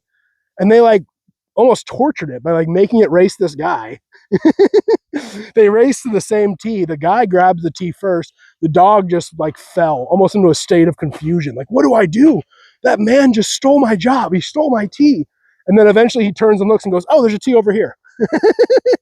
and runs and sprints and grabs the tee he was supposed to grab all along and sprints back, loses the race barely. But it was funny for like a brief second, for like 1 second, seeing that dog just like his whole world just collapsed and shattered like violently. He's just like, what do I do? But I was supposed to get that tea and I lost. I missed. My owner's going to be so mad at me. What am I going to do with myself? It's over. It's all over. What do I do now? My whole life's purpose is gone. The man stole it. And it's like, oh no, actually, they're here. Okay, yeah. Back to tail wagging. Back to wagging the tail, back to getting the tea, back to sprinting back to the owner, back to being just so happy, There's just a brief second there where his whole world imploded on itself. So that was cool. I would love to have that dog. I would rather have that dog than that cat, but I would also like to have that cat too. But it wasn't meant to be. Wasn't meant to be. And we'll skip some other stuff because I don't want this to be an 8-hour-long stream. Even though it could be, right? Wouldn't you mind putting up with me for 8 hours if you could just keep looking at this? So I have to put pretty things in the background of my stream. That's why I have to get a little cat, a little mascot, so that like you don't just look at me and get bored with what I'm talking about. You have at least a little bit of a distraction, a little bit of beauty to behold in the background of my nonsense jibber jabbering. Wanted to talk about a couple things here, and then we'll wrap up the stream. But yeah, college football has been pretty nuts. A lot of firings, a lot of chaos, a lot of wildness happening in that realm. If you're following it at all, if you're not, you're not. I guess you have no idea what's going on. But this guy James Franklin got fired. And we're not going to talk too much about the ins and outs of football, but I wanted to bring this guy up and talk about the situation because this guy James Franklin takes over for a program, Penn State. Penn State was just coming off of like scandals and punishments, and they were in a really bad place, like morally, reputationally, like literally couldn't win. Like they were so bad, They hire this guy, James Franklin. He elevates him. He brings him up. He takes him from the gutter. He takes him from shame and being an outcast and being in last place and being like scandalously bad. I mean, I don't know if you know what I'm talking about, but the Joe Paterno, Sandusky thing, where it's like such a very dark stain on the university. And they hire this coach. His name is James Franklin. Totally turns everything around. They start becoming a team that's in the top 10 every year. They're selling out their 110 seat stadium every game. They're winning 10 games a year, which is crazy, But the whole problem he has is he keeps losing the big game. So he can win 10 games in one season, but he loses the one game that matters. You know, they lose on their way to the championship. They lose in the Final Four. They lose in the Elite Eight. You know, they lose getting into the bowl games. They lose at the wrong times, you know. But if you compare his resume to almost every other coach, it's incredible. Not only did he take a team that was in the gutter and build them back up to consistently being a top 10 team every year, to consistently being a contender, to consistently being a team with one of the biggest stadiums, one of the biggest fan bases, and one of the best competitive teams every season, because of him, because of what he did. He built it up. He rescued it. He found them in the gutter. Like, what's the Napoleon quote? I found the crown of France in the gutter, and I took it and put it upon my own head. You know, it's like James Franklin found that program in the gutter, and he grabbed it and he elevated it back into like good standing, moral standing, into being competitive and good on the field and off the field, you know. And he's a good guy. He seems like a good guy, a good family guy. But he got fired. So, you know, everyone can just make the argument, well, he can't win the big game. Couldn't win the big game. That's what they expect of you. It's just crazy. It's scandalous. It's crazy when someone on the top of the mountain falls. You know, how you can go from the top of the mountain one week to just avalanching yourself down to the bottom of the mountain a week later. Because it was, I mean, just literally like a week before that, 3 weeks before his firing, he was like, they had all these camera crews in town. There's a big game. He's being, you know, interviewed and recorded and praised as being one of the best coaches in the country, one of the best teams. And, you know, even during that whole week, they're bringing up the fact that, like, you know, this is a big game. You know your reputation. Everyone always knocks you for not winning the big game. And he just handled it all nice, classy, professionally. And he ends up losing the big game again. Loses a couple more games, and the fans are just ready for change. You know, the fans are just like ready for a championship. The fans want more. The fans want a little bit extra. It's not good enough that he took us from like the worst, not just bad on the field, but bad off the field. I mean, people were making jokes, and we were the punchline of jokes. We were known as like the child rape protector people, you know, the child groomer, child rapist people, you know. He took them from that and elevated their program into where it is now, which is like considered one of the best programs, competitively on the field, but also classy, respectful, honorable off the field, you know, a family first program. Because that's what it was. Their leader was that. Their leader was a family first man, you know, an honorable, respectful man. But the fans wanted more. That wasn't good enough. That wasn't acceptable. Being above average was not acceptable there. They need someone to win them championships. And so Franklin's fired. And that's just crazy how fast it can happen. It's crazy how insane, just in the term of years, it can happen. Going from the gutter to the mountaintop to now saying that that's not even good enough, you know? It's a case of this guy was great. He wasn't elite. You know? He was great. He did a lot of good things. He was better than most. He wasn't elite. He wasn't the top of the top. He wasn't the best. Just last year, so in January 2025, so just this last January, you know, 10 months ago, he was in the Final Four. I mean, he was one win away from being in the championship game. He was on his way. He took his team up to the point of being like one of the final last competitors for a championship. And then in October, that same year, he's now fired. You know, it's how quickly can a man get you from the pit up to the mountaintop? And then even quicker, how far can those same people take that man and drop him off the mountaintop into his own pit, you know? But yeah, I wrote, he was a player's coach, not a championship coach. And at the end of the day, you know, money is what matters. Money over people. And it's sad. It doesn't matter how good all the people on his team, the coaches and the players on his team, doesn't matter how good they were doing in the classroom, how much they were learning, how much they were growing from like 18-year-olds in high school who go off to college, play for this man, leave 4 years later like men, leave 4 years later like actual good human beings, like smart, capable, successful, driven, determined human beings that are going to go out into the world and change it and make it a better place. Who cares? Who cares? He didn't win enough. He was great. He wasn't elite. Who cares that he put his family first? Who cares that he cared about his team first?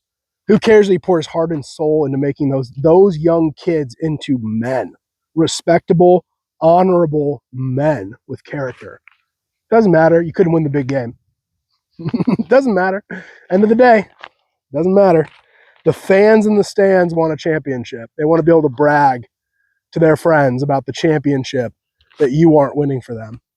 Who cares all the good you're doing to all the coaches on your staff, all the players on your team, all the people in your community? Who cares that you're a good man? Who cares that you sacrificed coming here? Who cares that you took a risk coming here? Who cares that you were the one grinding and hustling, taking risks, building? Your blood, sweat, and tears went from taking this program from the bottom and building it and elevating it up to the top of the mountain peak. Who cares that you did that? That's in the past. Right now, you've lost some football games, so on your way. Right now, we've put too much money into you and the staff and these players. We've invested too much money to have a couple losses this season, so on your way. So we're going to pay you $50 million to just leave, and we'll find someone else that can come in here and win football games. Who cares if they're a jerk? Who cares if they abuse their players? Who cares if they're, raping kids and covering it up? Penn State. Is he winning you football games, though? Who cares if he's doing the right thing or the wrong thing? We don't really care about morality. We don't care that he's a good guy. We don't care that his family's here, that he's a good family man, that the players would die for him, would gladly run into battle alongside him because he's such a good man. Who cares? He's not winning enough. So let's get a guy in here with a very questionable resume that wins games. Y'all were totally fine with Joe Pa when he was winning games. Doesn't matter that everything horrible was going on behind the scenes, But that's it. College football is getting gross, guys. The more money that goes into the sport, the grosser it gets. We all want to act like that's not happening, but it is. One of the main reasons that I even wanted to talk about James Franklin is just I've seen this kind of around college football lately. He's the first one I remember. I could be wrong about this. I'm pretty sure he's the first one who said this or brought this up or made it maybe famous. But he's definitely the one that I think I resonate most with when I hear him talk about it and speak about it, is just having the 1-0 mindset. And if you don't know sports, you're not going to really understand this, but it's 1-0. Everyone wants to bring up your record. Everyone wants to bring up, at the beginning of the season, they want to predict your record. At the end of the season, they want to talk about all the what ifs, or they want to talk about all the bad losses or the good wins on your record, right? But also in football, it's you play one game every week. You play this game, this Saturday, this week against this opponent. Who cares who you played last week, and who cares who you will play next week? Who cares about what happened earlier in the season, and who cares about what's going to happen later in the season? Today, this week, you have an opponent. You have an opponent. When you're in the locker room and you're getting dressed and you're getting ready to go play this game today, you have an opponent in the other locker room also getting dressed, also getting ready to play this game today, and they're coming for you. They're coming for you. What are you going to do about it? Are you going to say, well, we were real good the last 5 weeks, so who cares? Or, hey, we have an easy schedule the rest of our season, so who cares about this game? But the 1-0 mindset, the today mindset says, this is all that matters. It's the opposite. Who cares at all about what happened last week? Who cares at all what is going to happen in the next few weeks? Today is a game with an opponent that wants to beat us, and we have to beat them. They're coming. We have 60 minutes. We have to put more points on the board than them. Go. I don't care what your resume is, what you look like, what your name is, what you've done. Have you played well all season or bad all season? Doesn't matter. Today, you need to play and win the game. Today. No excuses. Cut the crap. Get going. Again, there's an enemy on that side of the battlefield that wants your crown. They're coming for it. And what are you going to do about it? Are you going to try to scare them off with your impressive record? Are you going to, excuse them away because this game doesn't matter? Oh, we could take a loss because we got an easy schedule coming up.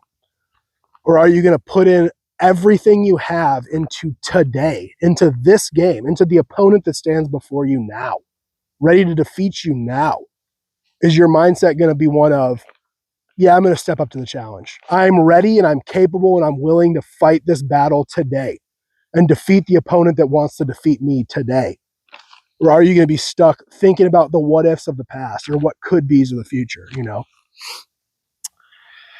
And yeah, I just think James Franklin, I've heard him speak about that a lot. It makes a lot of sense. I like it. It's true. And that's kind of what gets him knocked, is when you do have a few losses, you have a few bad losses or a history of bad losses against top teams, and you want to live in the mindset of now, but not your fans.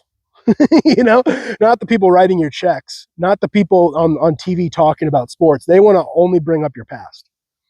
They might predict your future a little bit, but what they're really going to do is dig into your record, dig into the stats, dig into your past, dig into your history and say, is he a good coach or not? Can he get the job done or not? We're going to predict in the future that he's not going to win a championship here because in the past, he hasn't won a championship here. So today, we're going to fire him. Instead of just saying, you know what, today's a battle. And James Franklin is the best guy capable enough to lead this team right here, right now into battle against the opponent we have this week. No, money talks, and money says we need a new coach because a new coach could potentially have a better future here. And so you just kick to the curb a good man who was great but not elite, you know? But I'll just start reading. I think I'm rambling a little too much. I'm sorry, guys. I gotta stop rambling too much, you know? But basically, at the end of your life, everything you obtained, all you've achieved, whatever you were, it all just goes back into a box. Like, the game is over. What happens? Your stuff, your things, your memories, your moments, and yourself, it all just goes back into the box. And the game is over. You know? All you had, all you experienced, all that was yours. The times, the people, the places, the things, everything you thought you've achieved, everything you thought you owned and had, you know? Everything that was yours. It all is quickly lost, quickly taken away in the grand scheme of things. Because it's not yours. Even your own life, even your own self is not yours. You can't even take that with you when you go. It all goes back into the box. The game's over. Someone wins. Okay, game over. Time to pack it up. Put all the pieces, all the fake money, fold the board up, fold the game board up, put all the pieces into the little bags, put it into the box and close it. It's over. Game's over. Everything goes back into the box for a later date to be played by someone else, a different game with those same pieces. So if that's the case, if this life is just temporary, this place we exist in is temporary, it can't come with us, can't take this rock with me. If I die, not only can I not take myself with me, I can't even take what's physically in my hands with me. My hands will not even let me take the things on my person with me, let alone my stocks or my wealth or my properties or my, trophies or whatever physical things I think are valuable. At the end of the day, when my life's over, like, it all stays here. The pieces go back into the box, or the things just go back to just existing in this reality when I go somewhere else. I will leave this place and my body and my things and my possessions will stay here. And because that's true, I mean, I don't know, you can deny that all you want. Seems pretty real, seems pretty obviously true. But because that's true, what matters? Like, what does matter then? Does your fancy car matter? Does your address in a fancy neighborhood matter? Do the PhDs next to your name matter? Does your job profession, your job title matter? Does all the things you have, your fancy possessions? You're just a hoarder who likes collecting Beanie Babies and you're obsessed with Beanie Babies. Like, what do you think happens to those Beanie Babies, dude? You're collecting them for what? You have all this stuff. You're enjoying this stuff. You're accumulating stuff and titles and things, and you think that makes you feel good. You think you feel comforted. You think you feel safe because you have. I have this stuff. But what matters if you can't take it with you? And what matters is the moments. What matters is the experiences. What matters is each other. The moments we share, the love we share, the experiences we share with each other. The moments we can experience ourselves and with each other. Today is what matters. And we have to live our today well, right? Not, oh yeah, I was in Yellowstone 2 weeks ago. Okay, it's over. I experienced it. It's great. It's a great memory. I have pictures. It filled me up. It like spiritually changed me. I left Yellowstone like a better man, but I still left Yellowstone and I'm not there. I'm here. I'm in Washington now. That's a thing that now like doesn't even matter. It can. It's beautiful. It's a nice memory. It's a good experience I have. It can change me and make me a better person as I go into the future. But in reality, all that matters is I'm here today. I'm in this place, standing on these rocks, looking at these mountains, this beautiful lake, going to meet the people that I'm going to meet today. And that's what matters. Not the mistakes I made yesterday or the problems I'll cause for myself tomorrow, you know. The future that doesn't exist, tomorrow that doesn't even exist. What am I going to worry about that? I'm going to stress about that. The problems and mistakes I made in the past. Oh, what? I've wasted some money and made some mistakes and, you know, quit jobs I shouldn't have quit or dated girls I shouldn't have dated. And I can get hung up on all these mistakes I've made and be like, well, it's just a pattern of problems in your life that's going to continue. Or today, do I break it? Or today, do I say, okay, I will use what has happened in the past to help me going forward, to help me in this moment make a good decision in this moment, to change my mind for the better, to change my heart for the better, to change me for the better. I will use what I've experienced. I will use what I've had, the knowledge I've accumulated over my life, the mistakes I've made over the course of my life. I will use what has happened to me in my past, but I will use it like a tool in my moment right now that is going to make me a better man to go forward into the future. Does that make sense? It makes sense in my head. Does that actually make sense? I wrote 1 and 0, the 1 and 0 mindset, the today matters mindset. Okay, you've lost battles in the past. Okay, you're going to lose battles in the future. But today there's a battle ahead of you. There's an enemy on the other side of that field. He's coming for you, man. He's coming for you. He wants what you have. The opponent wants what you have. He's coming to you, and you have two choices. You can fight or you can surrender. And what do? What do you do right now? How do you win? Today, there's a battle before you. What are you going to do about it? Are you going to say, well, I've won battles in the past. Oh, maybe in the future I'll win some battles. Or do you say, well, there's a fight right now. And I need to stop making excuses and get on with fighting it. I need to get on with the battle before me, the task at hand, you know? I wrote 1 and 0. Put on the spiritual blinders. Put on the spiritual blinders that do not allow you to linger on the past or focus on the present or focus on the future. I'm sorry.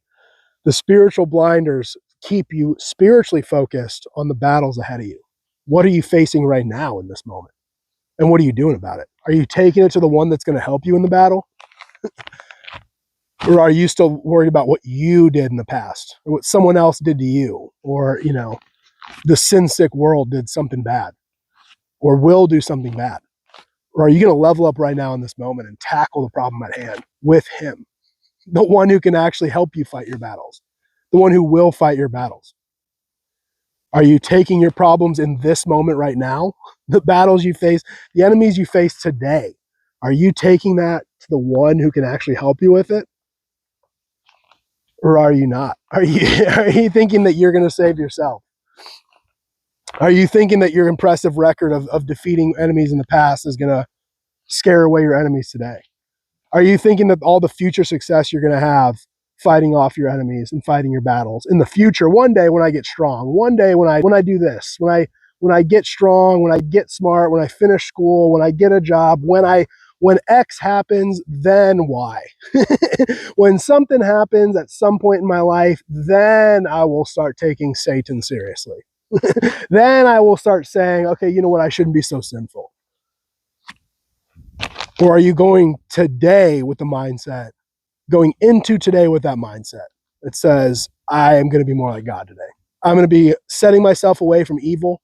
like Proverbs 3. I'm going to set myself away from evil. I'm going to run away from evil, and I'm going to run towards God, his right ways, his righteousness, and do what he wants me to do. Be wise, be honest, be humble, be helpful, and be obedient. Be willing to be disciplined by him. Or are you going to keep making excuses? Or are you going to keep choosing to just trust yourself and make excuses and keep putting off what needs to be done for a later date? Or think that you've done all that you need to do already and that you don't need to do any more work, you know? Or are you going to fight whatever you're facing today? Are you going to say today is the day? 1-0, baby. Today I go 1-0. It doesn't matter that I'm like 1-6 the last few months. It doesn't matter that I have a tough schedule ahead of me where I'm probably going to lose a few games. Today, I don't care who is in that other locker room. I don't care who dresses up and steps on the field with me. I don't care what you have to throw at me, Satan. Today is the day that I win. Today is the day that I go 1-0. Today is the day where I win this battle I am facing against you, Satan, against you, the temptations of this world, and against you, myself, my evil heart, my flesh that wants to eat too much in and out and wants to lust over the pretty-eyed milkshake maiden and wants to, just do bad things, steal and cheat and lie and deceive and wants to get stuff for myself.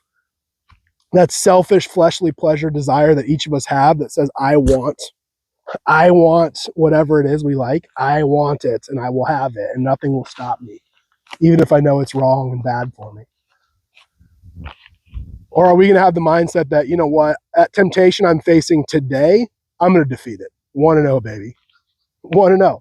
Yeah, I lost some games in the past. Yeah, I'll probably lose in the future. But today, we're not doing that sin.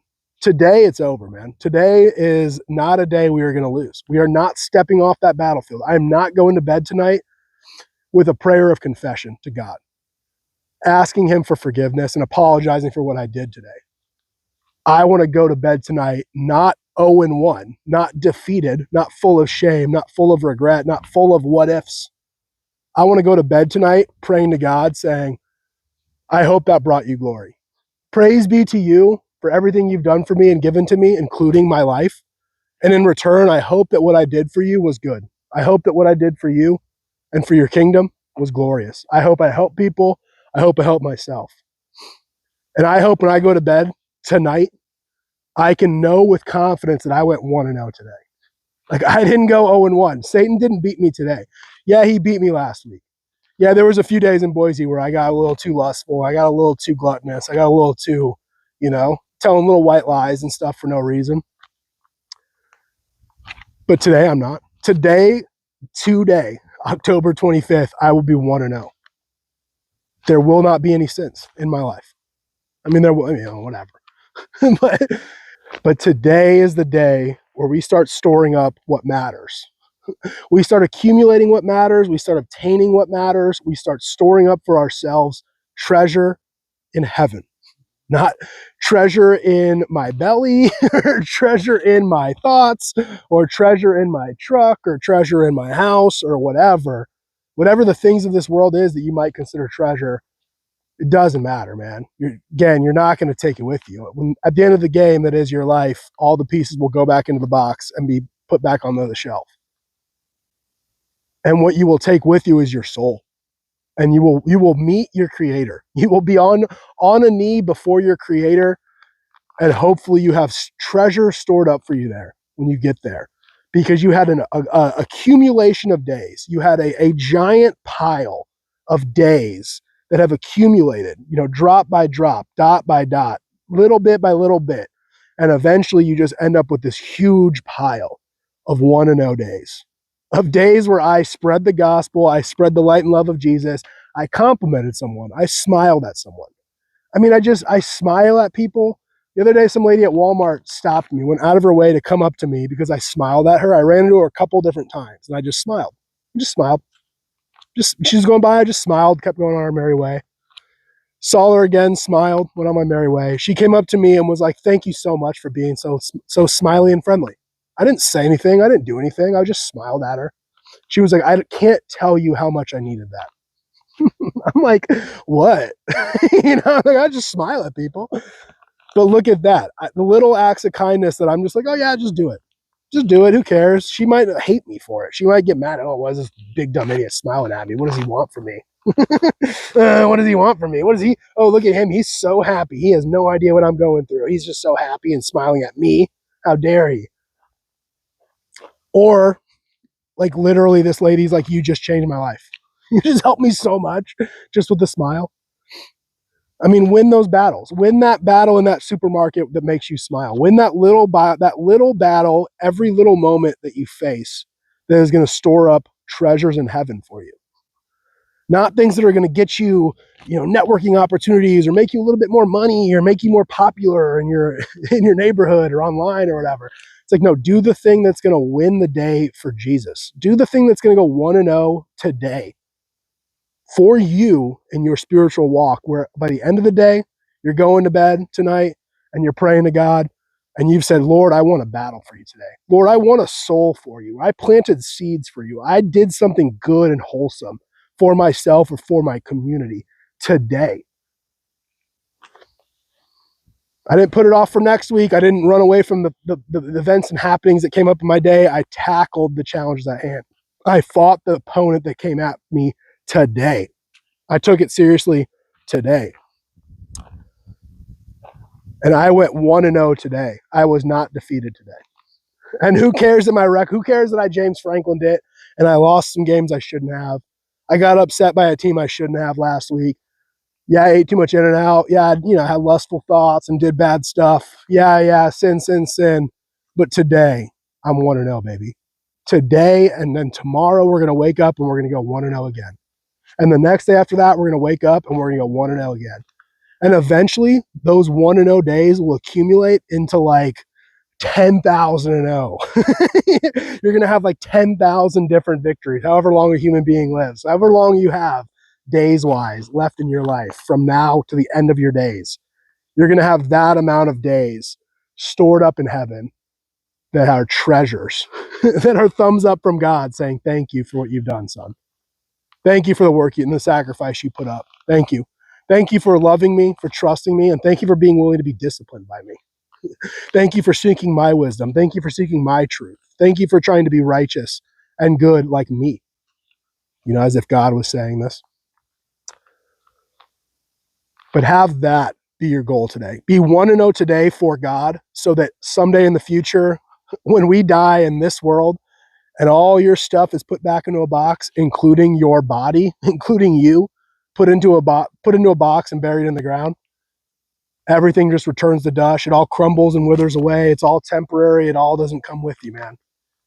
But when you do go, one day when you do go and you kneel before your maker, he's going to have a pile of treasure behind you, representing the amount of 1-0 days that you had. So I suggest get started. I suggest today's the day where you get started and you go 1-0 today. And if tomorrow you go 0-1, yeah, bad. That sucks. Learn from it. Use it to make you better. Use it to inspire you. And the next day, go 1-0. And keep going 1-0. And keep waking up with a mindset that says, I'm going to go 1-0 today. I don't care about what happened last week. I don't care about what's going to happen next week. Today's the day where I defeat the opponent standing on the other sideline. And so shout out James Franklin. Shout out James Franklin. Sorry for the interruption. Wind started picking up on the stream a lot. I had to do a lot of cutting and editing and chopped and screwed some stuff and cut out some unnecessary ramblings of mine. But I wanted to just talk real quick and cover some stuff that I thought was important and make it make sense, maybe, I guess. And just give you something pretty to look at while I do that. These are the Northern Cascade Mountains. We are driving through the scenic parkway right now. Figured I'd show you that and figured I'd, explain myself. Yeah, so I started talking about the shirtless dudes at Oklahoma State a couple weeks ago. One courageous man, one fearless man, one wackadoo, one mad lad, one genius, one gentleman, one scholar takes his shirt off in the middle of the empty bleachers of an Oklahoma State game. A program that's kind of falling apart right now, just fired their coach, went on a big losing streak, keeps losing, stadium's empty. It's kind of like a James Franklin situation because that also is a kind of quick fall from grace. They're a program that's used to winning, used to being very competitive, winning a lot, having sold out crowds. So almost as kind of a fun, lighthearted, funny protest. You know, one man takes his shirt off, starts spinning it around his head, over his head, frantically, and other dudes in the crowd see him, leave their seats where they are, and go join him. And the videos are hilarious. If you TikTok it or YouTube it, there's people that cover it funnier than I do, explain it well, show it, you know, clips of it. But that's kind of just, that part got, the explanation, the setup got cut off by the wind. But yeah, it's just sick that dudes are dudes are being dudes more than dudes have ever been dudes before. You know what I mean? Dudes are crushing so hard these days. And now next week, that was 2 weeks ago. This last recent week, they now have like started showing up in banana costumes and doing like a conga line. So that's funny. What up, buddy? Feel free, brother. Be on your way in peace, brother. I will not stop you. I am beholding the beauty and admiring and appreciating my bros out there. Shout out to all my bros, being bros. But I don't know when and where it got cut off. But yeah, again, look up How to Start a Movement. Derek Sivers, just as a funny, not funny, it's interesting to note, it's useful to note that movements are what causes change, and movements happen because of followers. You know, anyone could be a crazy person off in the woods doing their own crazy wild loner thing. You know, anyone can take their shirt off and spin it around their head like a helicopter, but it's all about the followers that really make the movement happen, which is what makes change happen, you know. And look at what happened. Look what happens when dudes have fun. Good things, you know. But I'll just get back to it. I'll cut this back off wherever it got cut off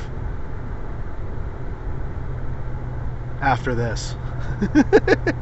After showing you this real quick. I think it's section 231. There was no one there. Literally 0 people in this entire section. Some dude just goes up, middle of the section, takes his shirt off, starts twisting it above his hair, starts PD Pabloing it like a helicopter above the hair, just PD Pabloing his shirt, shirtless. And then one guy joins him, and then some more guys join him, and then now every guy in the stadium is taking their tarps off, leaving their seats wherever they were, and all joining together in section 231 to just tarps off together. Guys being dudes together, just spinning their shirts, PD Pablo style, for like the rest of the game, for like half the game, you know? And it went viral, and it's funny, and it's like hilarious because, dude, don't dudes just rock? Like, women could never have fun like that. They could never like be watching the empire fall. Like, you're watching the empire collapse. Like, your whole football program that was once big and glorious, like a huge stadium, good coach, great players, always competitive, has just collapsed. You're watching it this season collapse into just the gutter, just falling down into just like meaningless, empty stadium, coach fired. What are we going to do? Everything's bad. Feel so hopeless. And dudes are just like going to take their shirts off and have fun anyways. they're like in the Roman Colosseum. Rome has fallen all around them. Rome is crumbling. The pagans are coming. the Vandals are coming to conquer Rome, right? And the barbarians are at the gates, and the empire is crumbling, and all the dudes are just in the Colosseum, just like having fun, watching Rome burn, just tarps off, just twirling their shirts, like, let's go, baby. Just guys rock, dude. Guys just want to have fun. Yeah, all hope is lost. Yeah, we suck. Yeah, we lost. We're gonna get a new coach. We'll hopefully get this figured out next year going forward. But right now, in this moment, Our battle today, our 1-0 moment today is just dudes, let's have fun. Like we're in college. It's our one chance to do this. Yeah, our team stinks. Yeah, this isn't fun, quote unquote, how it's supposed to be. We're going to make our own fun. We're going to take our tarps off and together make our own fun, baby. Let's go. Dudes rock. Dudes are awesome. Like women could never do something like that ever. Too much complaints, too much drama, too much sadness, too much giving up, you know. They just never, you know. They couldn't emotionally handle it. Something like that. Dudes being awesome in the stadium. My collapses. You know.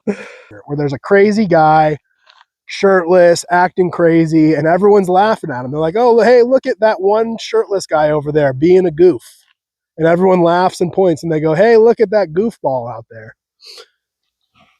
And the most important part of any movement, because that's going to happen. Guys are going to be goofballs. Guys are going to take their shirts off and throw them up above their head like a helicopter, like Petey Pablo, and look like an idiot in the middle of the stands, in the middle of the stadium.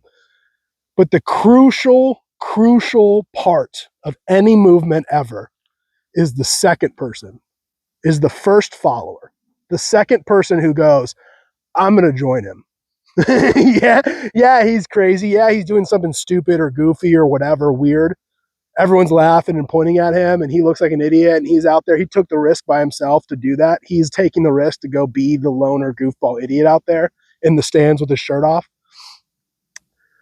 The most important part of the movement, the thing that makes that go from just some one random guy on a Jumbotron being goofy by himself and everyone laughs and points and has a good time and then goes on their merry way, to the difference of now it's going viral and it's on ESPN and now every other stadium is starting to do it now.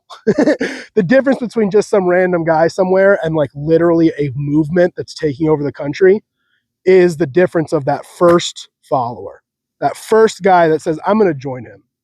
And he takes off his shirt and he walks up and he joins that guy. And now you have two guys. Now you have a group. Now you have a movement. Now you have momentum. Now you have two guys. Not just some crazy loner. Not just some weirdo. There's a lot of weirdos out there. There's a lot of weirdos out there that do weird things. But the second person to agree and to join, that's how a movement starts. That's how significant change starts. Is the second person, the followers, the first follower and the first followers. The first group of people that say, there's something to this. I want to be a part of it. He's up to something. I want to join him. I want to see what this is about. I want to join what this is about. I'm interested in what's going on and I'm going to go there. I'm going to join the movement. Is what actually makes every movement what it is, right? It's the followers. And so we need to be leaders. We as Christian men need to be leaders. Like we are, the fact of our reality is God made us men, which by definition makes us leaders in this world. Like it or not, want it or not. You're a leader. People are going to look up to you in moments of your life to lead. God made you a man. He made you a leader in some capacity, in some way, somehow. At some point in time, there's going to come moments where you're going to need to be a leader. And you're going to need to do it righteously. If you're in Christ and you want to do it for the right reasons, if you want to bring him glory, you're going to need to learn how to be a leader righteously for the right reasons. But also, we all are going to need to follow. There are also crucial points, crucial moments in our lives where we have to be the followers that are helping the leaders. We have to be the righteous followers that are saying, you know what, there's a Christian leader over here doing the right thing. I'm going to join his movement. I'm going to help him out. I'm going to see if he can use my help, use my support. There's something about what this guy is doing that's good. I'm going to be the start of a movement that spreads it out into the world. I'm going to join his movement and follow, right? And it's tough to know and trust who's a good leader, right? It takes discernment, it takes prayer, it takes time. It takes trial and error. You're going to follow pastors that are corrupt. You're going to go into churches you think are good that aren't. You're going to hear a podcaster you think, like, you're like a guy like me, like, man, he really gets it. He's so smart and wise and funny. He's so perfect. And then you're like, no, actually, he's just a man. He's a man. He's trying to lead. He's trying to do his best. He's also going to fall short at times, right? You need to like have a healthy amount of discernment. You need to not be so gullible when you're picking your leaders But at the same time, God made us men to be leaders, and he also made us be followers. And your life is going to be a never-ending accumulation of events where it's time for you to lead and it's time for you to follow. And at each point in your life, I mean, if you're in a classroom, your job is to follow the leader. The teacher is the leader. You are to follow his instructions. You're on a team. You are to follow the coach's instructions. You're at a job. You are an employee of the boss. You are to follow the boss. Like, you're at a church. The pastor is you are to follow the instructions of the pastor. Like, there are so many different times of your life where the dynamic is you are a follower and there is a leader. And you need to follow righteously the leader who is being righteous. And if not, you need to get yourself out of there. If you're not doing it righteously, you have no business being there in the first place. And if you're following unrighteous leaders, yeah, sorry, you have no business being there. You need to see yourself out, however possible. I guess the point I'm trying to make is, in your life, Christian man, you need to learn how to lead and you need to learn how to follow. And both are going to be important for you and for the other people in your life. Other people in your life are going to depend on you to be a leader at times. So you need to step up and lead for their sake, not just for yourself.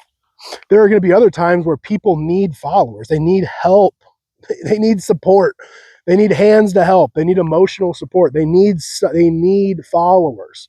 And they're good people doing good things for the right reasons. And they need support. They need the movement to grow. And they need you to humble yourself and become a follower and be a follower of their movement, you know? And at the end of the day, you need to do both. Be a leader and be a follower well and righteously. And again, like we thought, what did it say in Proverbs 3? Always be helpful, kind, honest, and wise, and be disciplined by him and trust him with all your heart. And that applies to when you're leading, and that applies to when you're following. So one other point that we got cut off on was, I explained here that, we all have divinely ordained roles. God made us men for a reason. God made us women for a reason, and like it or not, we have our roles and responsibilities. And the men are to lead the women, but also follow Christ. The women are to follow the men, but also lead the children.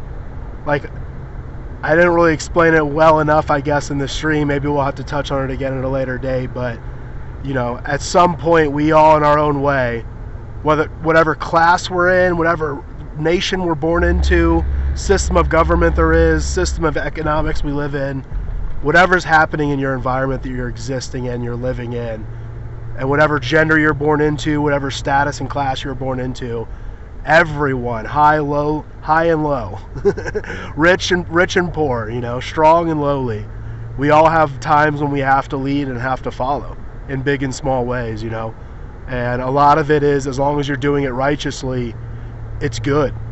Submitting and following can be very good. It can be what's necessary for good to happen, It doesn't have to be a bad thing. The S word, the submit word, does not have to be a bad thing, ladies.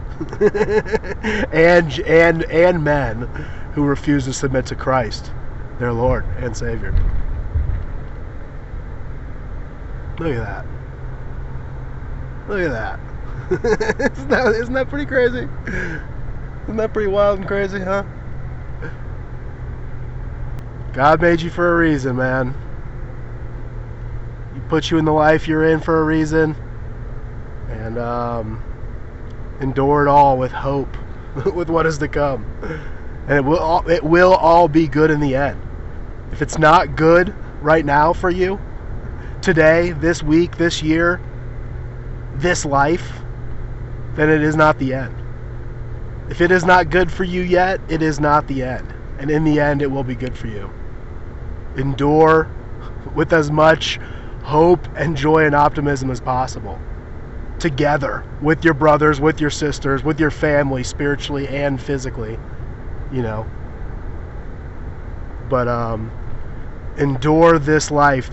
Enjoy it. Enjoy the beauty and the goodness and the love, the laughter. Live, laugh, and love. You know what I mean? Enjoy, experience all the goodness. But all the bad that happens, the pain, the turmoil, the hardships, the heartbreaks, the loss, the suffering, the unfairness, the injustice, all of the bad, endure it with as much hope and joy and optimism as possible. Like that tea retrieving dog. The tea retriever who wags his tail no matter what. Even when the whole stadium's angry and sad and mad, be the dog that wags its tail through it all, endures, does its job, does its role, fulfills its purpose with joy and hope and love in its heart at all times. Yeah, I'll stop rambling. But that's just an excuse to let you guys see this a little more. Isn't this kind of crazy? This is kind of wild. Again, the Northern Cascades. Eastern Washington's been quite a wild time so far. We'll talk about it on the next episode, so stay tuned. And again, we'll patch in wherever I got cut off and cut back in with the wind here. But I guess we'll wrap it up. I'm going to stop rambling and repeat myself, but just every day is a battle, man. Every day is a battle. Every day you have different roles and opportunities before you. You can be the leader, you can be the follower. And no matter what, do it well. Do it righteously and do it so victoriously that you win the day. Be 1-0 today as a leader. Be 1-0 today as a follower. Like, whatever the battle is, whatever the trial is, whatever the struggle is before you, do it to the fullest. Do it so well that you cannot possibly lose. You cannot possibly be defeated today. Like, give it your all. Fill in the role that you're called to fill in, whether it be a follower today, whether it be the guy that takes his shirt off first and starts twirling and calling the boys, calling the armies to assemble, to gather, calling my bannermen for war. Whether you're the leader of that battle, do it 100%. Do it well. Finish the day 1-0. Or you're just one of the bannermen. You're just some dude in the stands that's like, hey, I want to join this movement. There's something special about this. There's something funny about this. There's something meaningful about this besides just having fun, goofing off. There's something more powerful here, and I want to be a part of it. And then they join. They do well. They don't ask questions. They don't get instructions. They don't, I can't do this. I'm not as skinny as you. I'm not as strong as you. I'm not this. I'm not that. They just go, you know what? My boys are going tarps off. I will also go tarps off, I will also go tarps off with my boys and spin my shirt around my head like a helicopter. Shout out P. Pablo. But no matter what, whether you're a leader, whether you're a follower, whether you think you're doing good, whether you think you're not, whatever it may be, at the end of the day, nothing is going to get accomplished without him. It all comes back to him first. I mean, without Christ, you are going to fall. You're going to fail. You're going to build your house. You're going to think it's beautiful. You're going to take pictures of it. You're going to throw parties in it, not realizing that it's built on sand. And the second a storm comes, that house is going to be blown away. But the house that's built on a firm foundation might not be as pretty, might not be as fun to throw parties in, it might not be as cool and sexy to take pictures of, but it's also going to stay there when the storms come. The house built on the truth that is Jesus Christ stays there, firmly, deeply rooted, like these trees. The wind comes, the storm gusts blow, and these trees just stay.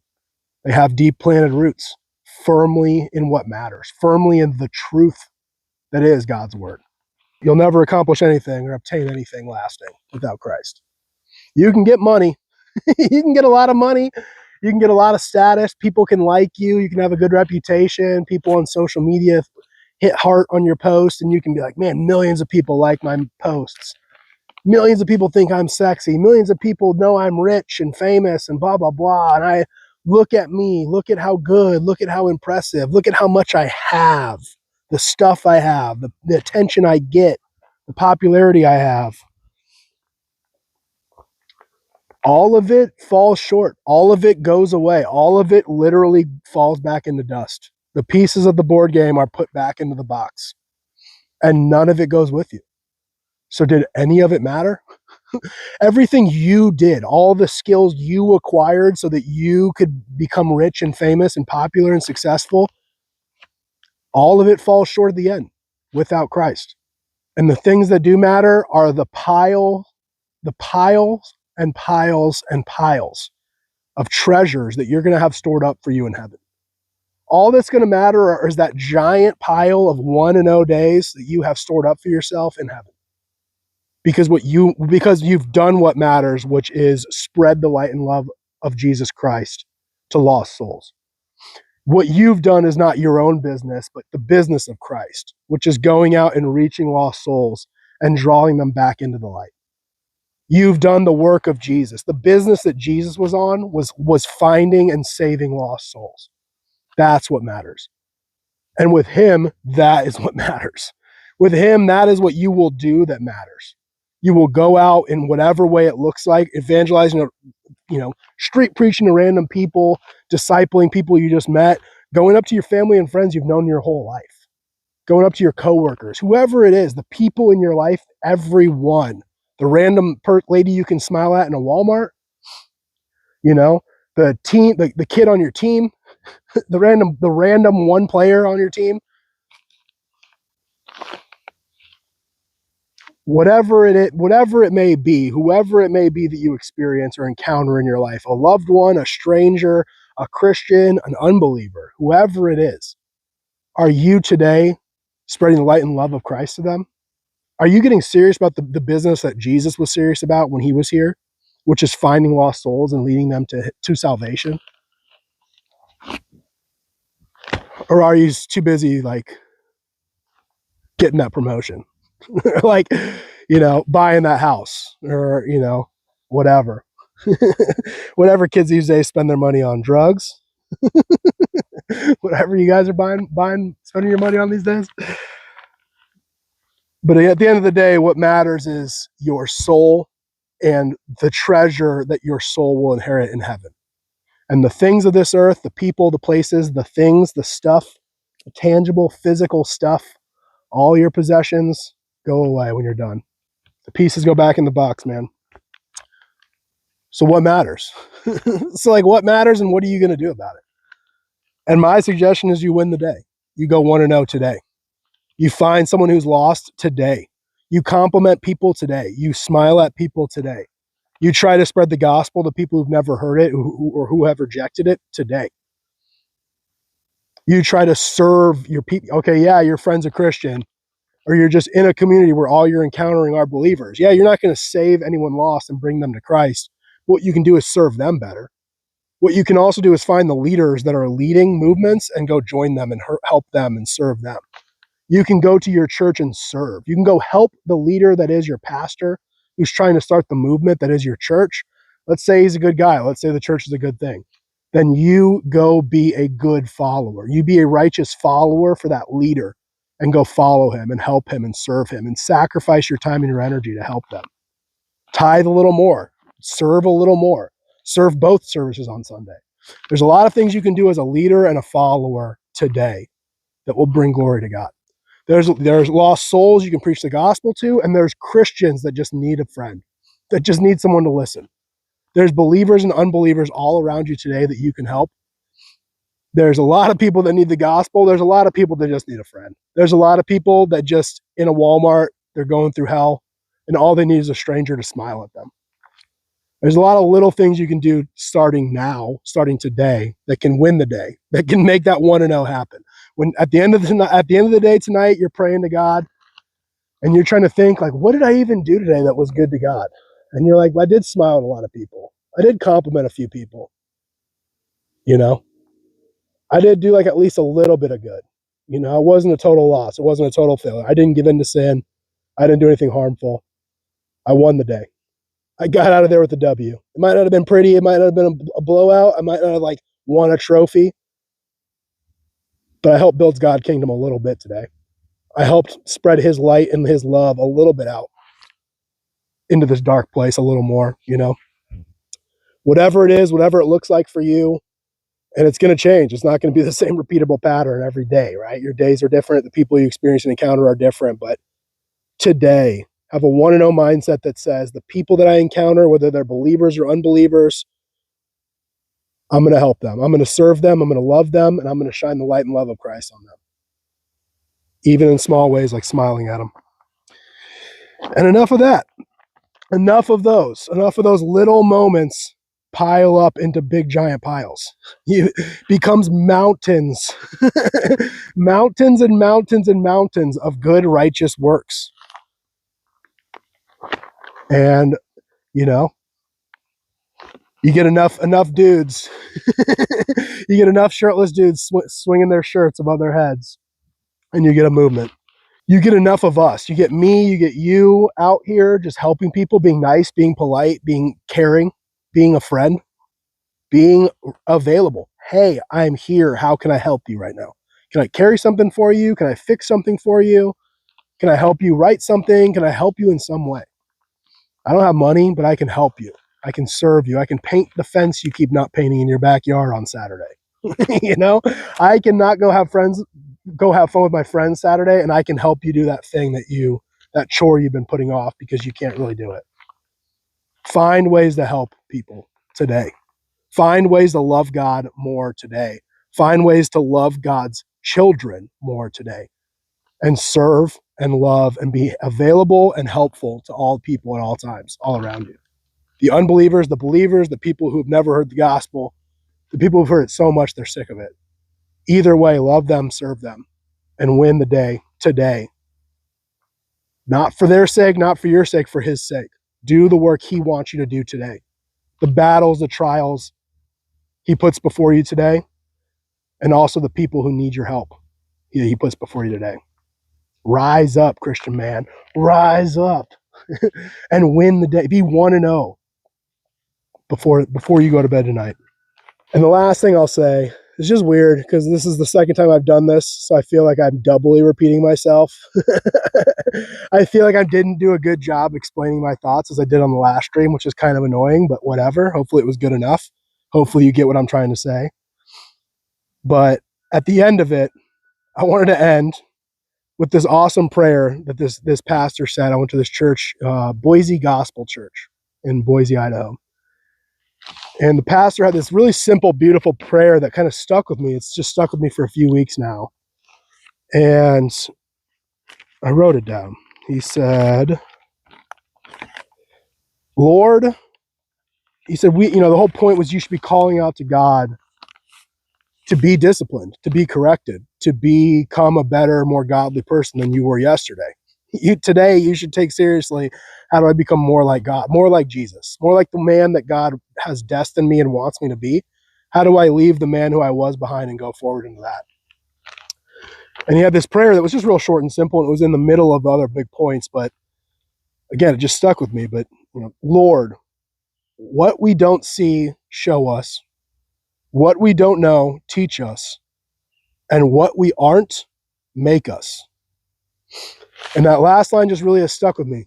And I've been praying it a lot. Lord, what I'm not, make me. Lord, I'm not strong enough. Make me strong. It's not, Lord, I'm not strong enough. Get this battle. Lord, I'm not strong enough for this battle, so therefore remove me from the battlefield. It's, Lord, I'm not strong enough for this battle, but you need me here to fight this battle, and you need this battle to be won, so make me strong enough to win this battle. Lord, make me strong. I'm not strong enough for this. Lord, make me strong enough for this. Lord, make me what I am not. Am I a coward? Lord, make me confident. Am I a glutton? Lord, make me health conscious. Make me disciplined. Lord, whatever I'm not, make me. If I'm not a righteous follower, make me a righteous follower. Humble me. Give me patience. Give me discernment. Whatever it takes to make me a good, righteous follower. Or I'm not a good leader. I'm a great follower. I can't lead, though. Lord, make me a good leader. Make me a righteous, capable leader. I need you to make me what you need me to be in this moment so that I can do your will and be good for you. Lord, make us what we aren't. Save us from ourselves and make us what we aren't and lead us away from evil. Make us wise, make us humble, and make us turn away and lead us away from the evil of this world and towards you and towards your right ways. And make us what we aren't. Make us want to know today. Today. Whatever our record was in the past, however many championships we didn't win in the past, like James Franklin, well, today we're going to go 1-0. Today we're going to go 1-0, And yeah, at some point, we'll probably win a championship if we keep doing that. But that's a battle for another day. Today, we have an opponent we need to defeat. And we need our Lord God, the Lord our God, to make us victorious today. And our prayers need to be focused on Him making us better. Not, I got this, I'm in control, I'm going to figure it out, which is my struggle, my sin battle. I'm good, I'm strong, I'll figure it out. It's, Lord, make me strong enough for the battles you need me to fight. Lord, make me wise so that I can be smart in this situation. Lord, make me patient so I can endure this. Lord, make me who you need me to be. Not, Lord, I'm scared and I want to run and hide. Not, oh yeah, I messed up in the past, so I'm no good. Or yeah, in the future, my future doesn't look so bright. It's pretty bleak. It's getting worse for me. Lord, today, make me the man you need me to be. Lord, today, make me victorious. Because tonight, when I come to you in prayer, I want to be 1-0. I want to come to you saying, Lord, I'm 1-0. Thank you for making me victorious. And tomorrow, make me victorious again. When I wake up and I start that new battle, that new game, that new enemy on the opposing sideline coming for me, do it again, baby. make me victorious again. But whatever it is that I need to become, whatever it is I need to do, whatever it is I am and need to be, Lord, make me. Lord, make me who you need me to be. So that's going to be it. Hope you enjoyed the scenery. Hopefully that was pretty enough for you. Hopefully my rambling made sense. Sorry, the last episode was also very pretty and probably better than this one. I think I explained myself much better and was funnier. But hey, hopefully you still like this. Hopefully you got something out of this. Let me know in the comments, yes or no. Like, yeah, no, I hate what you had to say. Or let me know what good things I had to say. Let me know what I could be doing better. Find me, follow me, subscribe to me, all the stuff. Spread the word, spread the channel. Stay tuned. And we're going to be traveling on our way to Seattle. This is just the ending. It cut off again audio-wise there at the end of the stream, unfortunately. We're going to work on this. It's an evolving thing. We're always getting better. We're always working on this. But I drove up this last night to get to my campsite, this windy road we're about to drive on right now. And it was freaky at night, and I wanted to just show you and behold it at day in the morning, how actually steep and crazy and freaky it actually is. And just beautiful. Pardon the windshield. Don't mind the windshield, alright? But yeah, as you can see over here, it's just beautiful, lush, gorgeous, and then over here was just for sure forest fire. It's pretty nuts. Pretty crazy sight to see. But I just wanted to end, I guess, wherever it cut off on the stream, by just thanking y'all for tuning in, for putting up with me. If you've been here the whole time, what's up? You're a freak like me. I like weirdos and freaks. What's up? Welcome. But yeah, win the day, I guess. Final words. And as we behold this on our way out of this unbelievable hidden gem in Eastern Washington, I'm just keep being reminded of how happy that dog was. And I just want to encourage you, as I go about my days now, beholding how glorious this world actually is, this planet is, this life is. The fact that we exist is awesome. It's amazing. The gift of life you were given today is so great and awesome. And as we get a chance to experience it today, let's go about it with a non-stop tail wagging joy. A non-stop black lab retriever would love nothing more than to run on the field and grab its tea and do its job well. Get the job done. Get the pets, get the treats, get fed, sleep well at night, be loved, be admired, have everyone in the world want to come pet you and adore you. But always be willing and available and useful to those around you, serving the purpose God put before you. Even if it's something as lowly and simple as grabbing a tee and bringing it back to the sideline. Go about your day, every little battle, every little challenge, every little thing in your day with that kind of excitement and joy, that kind of optimism and hope, that kind of I want to say it, but I'm not going to say it, very simple-minded joy and hope and optimism, but like for real. Try it out, man. Try it out. In your struggles and your challenges and your interactions and your experiences, as you go, as you experience life with the people in your life, go about it with a tail-wagging joy. An excessively strong dog tail-wagging joy and excitement and hope and optimism in what is to come. And all the 1-0 victories, all the achievements in your life, all the things you overcome, all the people you win over to Christ, all of the good things, all of the good works, the good fruit that you produce here in this life, let it build up piles and mountains of treasures for you in heaven. For real though. Like, not just words, not just preachy talk, like for real. Like, let everything you do truly go towards what is to wait for you beyond this life. And while you're here, enjoy it with a tail-wagging joy of a black lab, getting its tee off the football field. But for real, y'all, I love you. I appreciate y'all. I am on a mission to do better in life, and I want to see y'all grow with me. I want this to help you. This stream, these streams, everything I'm doing, I want to help myself, encourage myself along the way to get better at everything I do.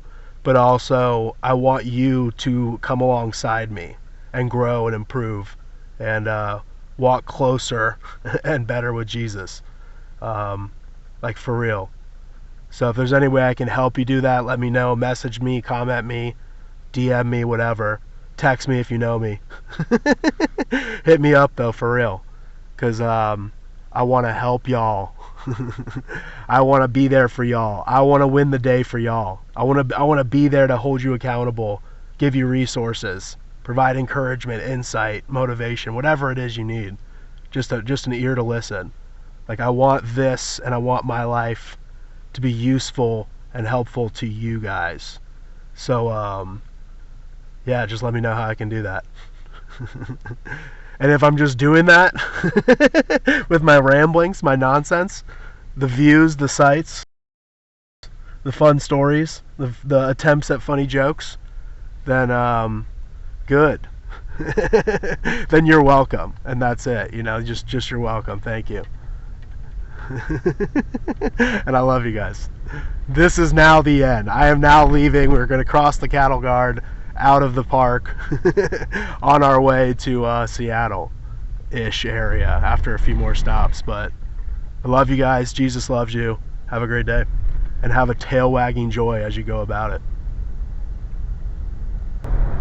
This is just a James Bond level. This is an N64 James Bond map. I think I played it on PS2. PS1 or PS2. There's a James Bond game where this is the map for it. Without question. Da da da da da da da da da da da. Can't do the music, guys. Can't get copy strikes on the music, guys. Sorry. Can't even take the chance on poorly humming it. Isn't this crazy, man?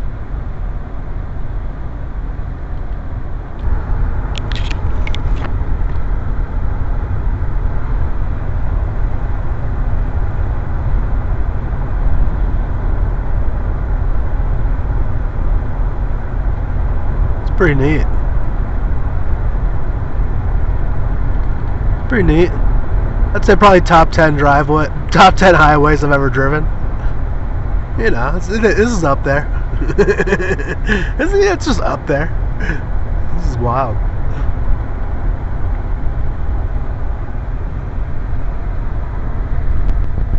It's pretty nutso, isn't it?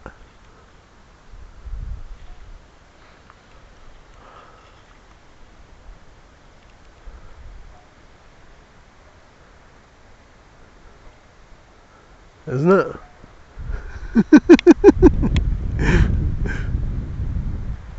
It's really hard to believe, man. Am I dead? Is this heaven? Am I dead? Am I in a simulation? Am I in post life simulation? This is crazy. But we're off. We're logging off. We're signing off for real. Love you guys. See you guys. Take care.